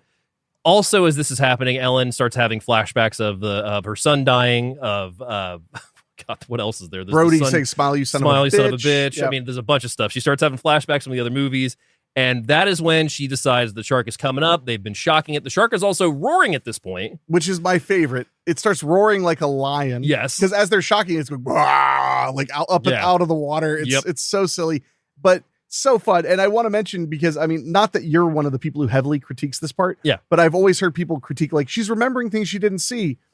Well, number one. Yeah. Yes. But it's because they're telling us the story. Yeah. Like, I'm sure that her husband told her how he beat the shark. That one makes sense. Now, the son, screaming for help and stuff, that's either just trauma. Well, that's either the telepathic connection, which I don't think it is. In this case specifically, I don't think it is. But more so, it's her imagining of what had happened, because she knows that he died horribly and that a shark killed him. Yeah. So would it be that shocking for her to have a mental image that would be relatively accurate? I mean, like, what do they want, Well, and I do also want to add, there was one thing we did skip over that I do love, which is the shot as Hoagie and the guys are landing. The shark does jump up at Ellen, and she is just barely missed by it. Yeah. No, he's straw dogging that that boat right now, trying to get in there. So they are coming right towards the shark. Ellen's having all these flashbacks. We cut back to Roy Schreider with "Smile, you son of a bitch." The mask gets jammed into the shark as it's shocked one final time. Well, first the shark pulls a Jesus and stands up in the water. Up in its hind legs. Leaps right up. Yeah. Hind legs. It doesn't have any legs. It doesn't. Yet. That was going to be Jaws 5, the mutation. That's basically the creature, is Jaws with legs. Damn. Yeah. But he leaps up. He's out of the water. And then she rams the mast into the center. Yep. And for reasons, the shark just friggin' explodes. Explodes. And this is one of the best points to frame by frame, because when it explodes, yes. you see about 5 different shots of miniature sharks. Miniature shark. That are probably made out of like fish and fake blood. I would say clay. I wouldn't know, because they're bloody. I mean, Yeah, like, but they're I think bloody. It looked to me like it was made out of like that. They made it out of like salmon. It could be. And they're like being exploded by like firecrackers. Yep. If you're watching frame by frame, frame, it is so clear that like it's just like a tiny fake shark. Boom. Yeah. It's really, really ridiculous. It is. If you literally go to Google right now and type in Jaws of the Revenge ending, you will see them. They will pop up in your images. Yeah. Because you will be like, that can't be it. That's it. It is fascinating. It makes me wonder, because that had to have been the studio. Yeah. The studio had, well, I mean, that whole ending was the studio anyway, yeah. because the original ending was very different. Well, the original ending, so we'll just go ahead and say it now. The original ending is she impales the shark. The shark is just bleeding out of its mouth in every direction, and then it just sinks with the mast inside to the bottom of the water. And Jake is, of course, dead. In this version, Jake swims up from the surface. He's alive. Just everything, barely. barely. I mean, he's floating. Basically. Yeah. And also, we should point out that this ending was shot on the Universal lot in a tiny little pool. I mean, tiny, big, but not huge. Yeah. And so the water had to be dyed blue. Yeah, and there are a few little spots, like when Michael Caine first gets on the boat, you can see his shirt is dyed blue. Lightly, yes. But it's dyed blue because they're trying to match the Bahamas water. Yep, and also if you look in the back, especially towards after the shark is dyed, if you are looking in the back of these shots while they're in the water, you can see the water splashing against the back of the background. And the wide shots were an odd choice because the sky is oddly not exposed very brightly. Nope. Because it's a painting. Yep. So it is, there are a few points where you really tell. And all I could think was like, why would you show any wide shots? Yeah. In that? But it's pretty hilarious. Yeah. So the shark is dead. Everybody is okay for the most part at this point. And the final shot is Ellen is now flying back with Hoagie as they leave the Bahamas to go back to Amity. Yep. And that is 1987's Jaws the Revenge. The finest of the Jaws films. The amount of entertainment value is so high on this movie. Yeah. You can't watch it and not have a good time unless you're actively trying to have a bad time. Yeah, I mean, it is the movie Jaws the Revenge is a sequel to a T. And I know I say that a lot on the show, but I mean, this is exactly what you get with a sequel. You get an expansion on certain characters. If you are lucky enough, you may just get new characters. And our villain's usually in a new spot or returning to the new spot with new intentions. But I mean, this is the epitome of a sequel. It's just not a very well done one. No. I mean, well, that's the thing. Some of it is. That's the weirdest part. Yeah. Is I really would be curious to see a director's cut of the whole film. Same. Because it had to have been more seamless. There's no deleted scenes have ever been released except for the ending, of course. There is really the only behind the scenes you can find is currently on YouTube is a making of that was a TV special that's like about a half hour, I want to say. Other than that, nothing else has been released on these editions. So you're left with the novel, which I'll get to here in a second. So what do you want to guess the budget was for Jaws the Revenge? It was high. It was like 23. 23. You know what? Honestly, it was probably 20 and then the $3 million to pay for Michael Caine and what's her name? Lorraine Gary. Lorraine Gary, thank you. That was probably 3 was tacked on to pay them. So opening weekend, it makes $7 million. Okay. Grossing in the US, $20 million. And grossing worldwide, $51 million. Does that total all together? Yeah, Everything's altogether. 51? Yeah. So it was a somewhat of a hit. Yeah. Mm-hmm. Shot in Edgartown, Martha's Vineyard, Massachusetts, and the Bahamas, as well as the Universal backlot. Shot in 9 months. So from start to finish, 9 months is this production. And they only had Hoagie for 2 weeks. Only for 2 weeks. Mostly set in the Bahamas. The bulk of the movie was filmed on the north shore of Oahu, Hawaii, near Turtle Bay, and on northeast side of the island. Oh, wow. Okay, so it was shot in Hawaii. Nice. The first Universal Pictures film to be shot in Super 35 format. Really? Yes. Really? Well, it did look great. Yeah. We watched the 4K. 4K, yeah. And it looked really good. The first one that's what surprised me more is that's the first. Because Super 35 isn't that big of a deal necessarily. I mean, we could talk about something. I mean, no, it is. I mean, it's a little bit higher resolution, but it's still 35 film. Michael Caine accepted his role after seeing only the first line of the script, which was Fade in Hawaii. Caine had wanted to shoot a movie in Hawaii for a while. According to director Joseph Sargent, the film had gone through so many story pitches that once they were settled on the preposterous idea of the shark actually seeking revenge on the Brody family, they were just so burned out creatively that being given the go-ahead from Universal made everyone happy and excited. That sounds right. Everyone was aware of how ridiculous the concept was, but thought there was a fair chance of making it to the screen. I mean, the whole fact that it's this time it's personal alone is very funny. Producer and director Joseph Sargent briefly looked into the possibility of producing the movie in 3D and contacted the company that had supplied the cameras for Jaws 3D. However, it told Sargent that it couldn't guarantee the cameras would be reliable in the climate of the Bahamas, so the idea was scrapped. Well, the climate of Hawaii, I guess, yeah. in reality. But good that they didn't try to do it in 3D. God. Why would you do it again in 3D? No. This allegedly cost between $23 to $30 million, one of the most expensive movies of 1987. That, I believe. Yeah. It ballooned up really quick. Oh, yeah. The only Jaws movie that doesn't take place in summertime, Jaws 1975, took place around 4th of July. Jaws 2 took place in June. Jaws 3 took place at some point in summertime. And this movie takes place around Christmas and New Year's. Yeah, January, baby. Michael Caine said, won an Oscar, built a house, and had a great holiday. Not bad for a flop movie. He was paid $1.5 million for 7 days' work in the Bahamas, and the schedule was so tight that the producers were unable to spare him so he could attend the Academy Awards, and he went on to win the Best Actor in Supporting Role for Hannah and Her Sisters in 1986. Yeah, he didn't attend his own winning. You can find his recorded video. Oh, it's so funny. Yeah. The shark's infamous roar during the climax actually comes from a Tom and Jerry cartoon called The Milky Waif. Reportedly, this was actually done because the sound editor refused to make an original sound effects, thinking that the idea of the shark roaring was ridiculous. Wow. Yeah. Jeez. The water in the tank where the climax was shot was filled with blue dye, which turned Michael Caine and Lorraine Gary's hair blue. Well, they both were blonde, so... Well, he was gray, but yeah. According to Joseph Sargent, the banana boat sequence was the most difficult sequence to shoot, with involvement of children and adults both seeing the shark for the first time, plus coordinating the technological logistics of the sea with the horror of the attack. Sargent was quoted as saying he felt as though the scene was like a visual ballet. I could see that. I mean, kids, special effects, water. Yeah. It's a lot to manage. Roy Scheider was offered a cameo, but declined, stating Satan himself could not get me to do Jaws Part 4. Reportedly, if Scheider had accepted the bit part, the shark would have killed his character at the start of the movie rather than Brody's son, Sean. The end result was Scheider in this movie through archive footage from Jaws that was inserted during some scenes. That I could see not wanting to be the opening death. Yeah. Although also they were probably like, we can't give another guy $1 million. Damn it. I guess it would have depended on how the death was. No, it would just be killing off the main character from the original movie in Part 4. Yeah. I mean, Scheider was at a point in his career where he didn't have to say yes. Can you imagine, though, if he pulled the wood from the orca off the buoy and that was his demise, though?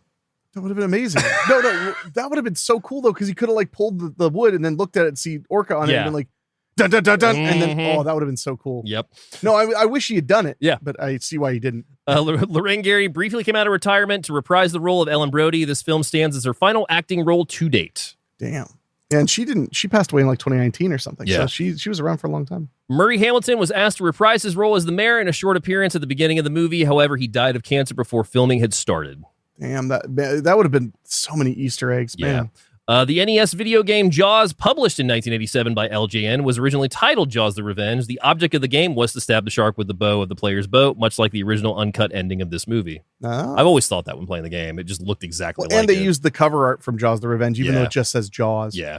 The shark's head exploding is explained when Jake throws an explosive that's powered by electrical impulses into the shark before he is grabbed by the shark and taken under the water. Then later, when the shark is impaled by the broken bowsprit in the exact spot where the bomb is, it ignites the bomb, which causes the shark to have its explosive demise.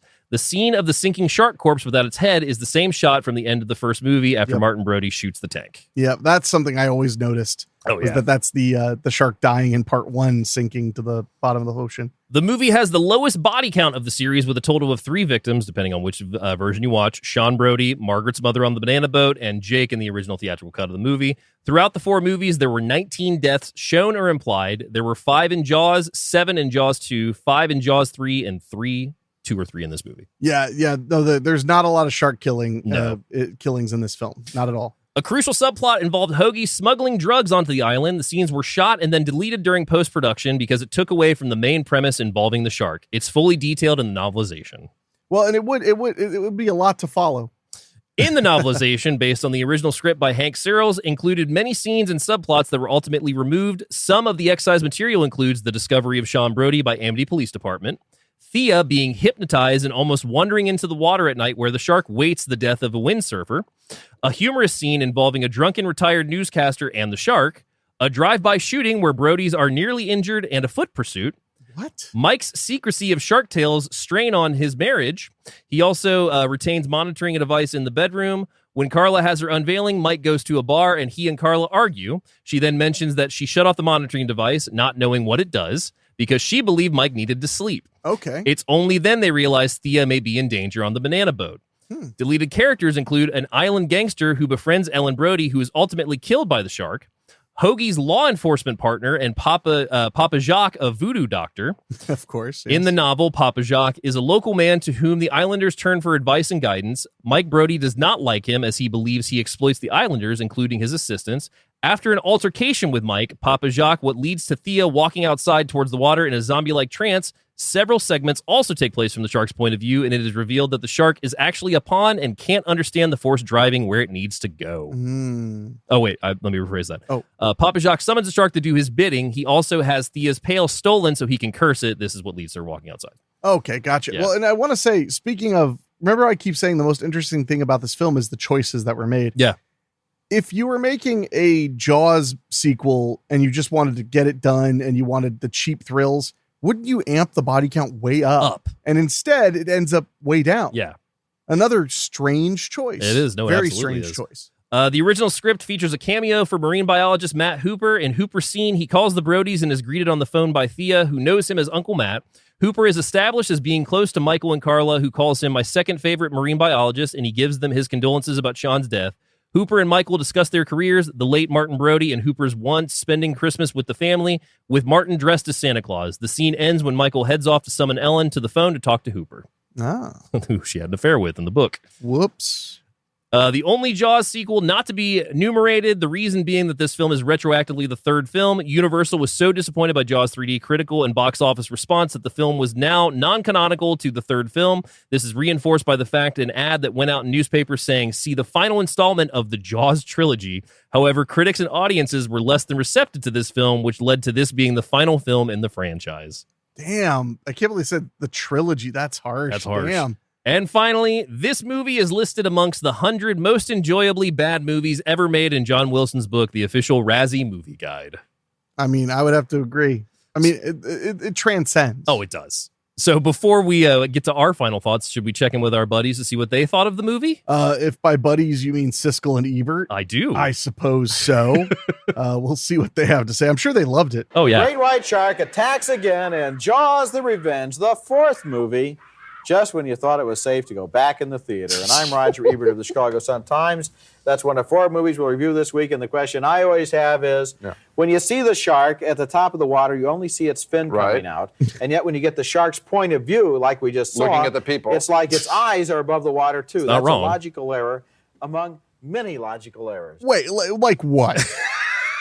I'm gonna need a signed affidavit with all the list of logical errors. Come on. You've got that right. We saw the same movie. I'm Gene Siskel, the Chicago Tribune. All the major players are gone from Jaws the Revenge, except Roy Scheider's wife, and her name is now just a trivia question. Ellen Brody, played by Lorraine Gary, wife of the boss of MCA Universal Pictures, which happens to make the Jaws movies. 3D failed to save the series the last time out. This time, an idiotic script sinks the whole show. The premise: Ellen Brody is a widow. I'm shocked they didn't like it. I know. Has died. Crazy. Scheider has enough sense this to know might be in his. I hated that movie. His wife in the film is convinced that a great white shark has a grudge against her family. Now you could just hear those sharks talking. I'm going to get me a Brody. That's the last thing I do. I guess that's what they say. Very realistic. Shark talk. I know. Well done. That would have been more interesting than the movie. Anyway, here's an example of Ellen Brody's fear. The scene is very early in the picture, so veteran moviegoers should be able to figure it out. Well, that's a shark doing some shark stuff. There's no teeth or anything. No. Well, it's for television. like they say on Saturday Night Live, I hate when that happens. A dream sequence.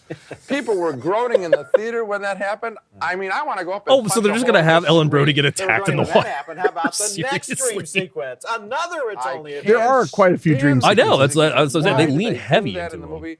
If there's anything that annoys an audience, it's the dream sequence. I hate that stunt. It's old. It's cheap. It's a lousy gimmick, and I wish they would stop doing it. And then that describes a whole movie. You want to probably see what the shark looks like. They show more of it this time, and by showing more of it, actually, at the end, it sort of looks fake. As for the Sorta final looks fake, huh? confrontation, Okay. Michael Caine That plays shot a was pilot pretty who good. joins I Ellen love that Brody, shot. And one of her sons, the other's dead, and one of his friends, in trying to drive the shark crazy by first making it swallow an electronic beeper box. Death by noise. It's kind of funny because Universal Studios used the banana boat attack in a lot of their ads for the park. I mean, it was a good attack scene. Yeah. It was, yeah. I don't know. I think Siskel and Ebert might have been hitting the sauces this time around. Because, I mean, come on. Like, it would have been, I would be so happy if one of them just loved it. I mean, that would be great. But that ain't happening. This movie is so badly made that the death of the shark isn't even set up well. There's a key shot missing so that we don't even get the whole picture. We walk out of the theater very frustrated. And that last scene is preceded by one of the most glaring errors in recent movie history. Michael Caine has been in the water, has swum to safety onto the boat. Oh, he's but dry. In the very next scene, his shirt is as dry as if it had just been freshly laundered. Probably because it was Let's blue. hope this is the end of the Jaws series. The first film was thrilling and well acted. The rest have been trash. It's Wow. not even that shot. Michael Caine actually comes over the He rail hates out of two. the water, He hates two and it's and totally three. dry. I was know. sitting in the theater and I said, his shirt is dry. I know. The preview audience. And they were like, Roger, you yeah, gotta I leave. appreciated that. You know, His shirt is dry, and then somebody turned around and shot him dead because it's Chicago. in the movies, but I don't know. That seemed to go over pretty well. Yeah. You know, I got a question for you. I Go may ahead. be Oh. very badly Oh, no. confused here. In this, you know, usually am. In this movie, this shark wants revenge against the Brody family. You got it. Yes, okay. Now, in the first movie, what happened Should've to read the the shark in novel. the first movie? Shark Dead. blows up, Blown to pieces, right? Yes. Yeah. What happened to the shark in the second movie? I electrocuted. know, dead. Yeah, right. What happened to the shark in the They third all movie? die. They all die. So in that case, They're what family. shark is this? A friend of the other shark. Is this like Yeah, it's a cousin, friend of the nephew? family. A next door neighbor? You know The what's so shark's great? godfather. You see, by having this gimmick, that means that even though this one dies, she still is going to stay living in that stupid town instead of moving into the Middle West where she should be, away from sharks. Wow. So in any event, all sharks didn't have like it. revenge Yeah. against You the got Brody. it. I don't think Right, they did. Okay, I got that. Okay, next movie. Live in Iowa is the answer. Live in Iowa. That's the answer. My God. I mean, you know, I mean, Damn. I get where they're coming from. I couldn't imagine any critics liked it. Oh, no. It had to be universally panned. I wonder. I bet I could find maybe one review, but I'm gonna have to hunt that down. So So probably written by me. it could be. So speaking of which, what are your final thoughts on Jaws: The Revenge? I mean, I'm gonna have to be realistic. I mean, because I would say it's a buy it, but most people would simply not agree. Yes. I think if you've never seen it, renting it is very wise. Yeah. I think it's beyond a stream it. I think you should rent it and watch it with friends. Okay. Or watch it by yourself if you're not a loser, like a fucking fuddy-duddy. I'm unfortunately going to give it a stream it. Wow. As much as I love Jaws: The Revenge, this is an acquired taste. This is an acquired taste movie. I mean, for one, it's the fourth entry in a series of a blockbuster masterpiece that started a craze, basically. Sure. And I mean, as we've already said on the show, I love 2. I think 2 is a lot of fun. 3, I have probably seen the most out of any of the Jaws movies, honestly, now that I think about it. And I'm good for the next 5 years, if not more, after watching it recently. I feel bad that I haven't warmed up to it more. Yeah. But I really haven't. It's just, there's not a lot there. Yeah. There's really not. And then Jaws: The Revenge is just a hodgepodge of choices. I mean, and it's fun. But I mean, it is definitely an acquired taste film. So it's a stream it for me, but I have to say that if you haven't seen it, give it a watch. I mean, to me, Jaws 1 is like a steak dinner with a baked potato and some green beans. Jaws 2 is like a deep dish pizza. I was thinking steak sandwich. Oh, steak. It's like a deep dish pizza. It's like, it's pretty good, but you get it quick and it's cheap. Jaws 3 is like a Costco cheeseburger. Fork sandwich. I'll kill you. I'll kill you and I won't even regret it. I'll kill you and then I'll walk right into the police station while I'm talking to your parents on the phone. And then Jaws 4 is like a peanut butter and banana sandwich fried in bacon fat. Like it's like, look, this is wild. It's not good for you, but you're gonna be surprised how tasty it can be. You're gonna like but it. you got to give it a chance. Yeah. You got to take 2 bites. Yeah, minimum. I mean, could you say that it is a good movie? Debatable. Is it? No, you could say I could say anything. Yeah, you but could. I stand by. It's not that it's the best Jaws movie. It's that it's the most entertaining. Jaws movie. I will never watch Jaws 1 as many times as I've watched Jaws: The Revenge for the sheer joy of Jaws: The Revenge. I'm genuinely curious. Is it the shortest of them? I have no idea. Because I know 2 is like over 2 hours. 2 is right at 2 hours. 3 is 99 minutes. This is the shortest Jaws film. Jaws: The Revenge is the shortest Jaws film. I mean, I believe it. Yeah. They cut all the voodoo out. They cut the drive-by shooting out. Can't wait to read that novel now. Man, yeah, I'm curious as hell. Oh, yeah. I'll give you a full report. I'll probably even bring it to the show. So we always like to end the show with a couple of recommendations. First one I got this week is continuing into the Jaws infamy. We're going to go with Jaws 5, a.k.a. Cruel Jaws. Jaws. Dick Brain. That movie is a fever dream. From 1995, currently available on Fossum, Plex, Pluto, and Tubi. It says a huge shark terrorizes a beach in Florida, and the locals try everything to kill it. Oh, they try everything, including like 3 tons of dynamite. That's Deep Blood. Oh, that's Deep Blood. Yeah. They're the same movie in my brain. I mean, both of them borrow footage. Actually, Cruel Jaws has footage stolen from Deep Blood, Last Shark, and Jaws 1, 2, and 3. Oh, yes. Stolen. Shameless. Not borrowed. Shameless. Stolen. Yeah, stolen. So you get that on, like I said, Fossum, Plex, Pluto, and Tubi. The second recommendation I'm going to go with is 2004's 12 Days of Terror, an Animal Planet original movie. Currently available in its entirety on YouTube. You can also rent it via Amazon. For 12 days in July of 1916, a shark patrolled the waterways of northern New Jersey. This docudrama is based on Richard Fernicola's account of those days. It's really good. It's a solid flick. Yeah, it's a solid one. Yeah, basically the true story of Jaws. Yeah. What's your recommendation, sir? Well, there are many wonderful ripoffs of Jaws. Yes. And I decided to pick, I have my top 2. Okay. I'm not going to give both because one of them is Grizzly. Okay. I think Grizzly is one of the best Jaws ripoffs ever, and it's about a grizzly bear. Absolutely. But number 2 in my eyes has always been 1977's Orca. I was wondering. And Orca is a lot of fun. It's about a killer whale, Yeah. a killer whale. Yes. And I remember this one scaring the hell out of me when I was a kid. Yeah, it's got some great scenes. Oh yeah, it's very scary. It becomes personal. The tag or the synopsis on IMDb is: a fisherman and his crew are targeted by a killer whale seeking vengeance for the death of its mate.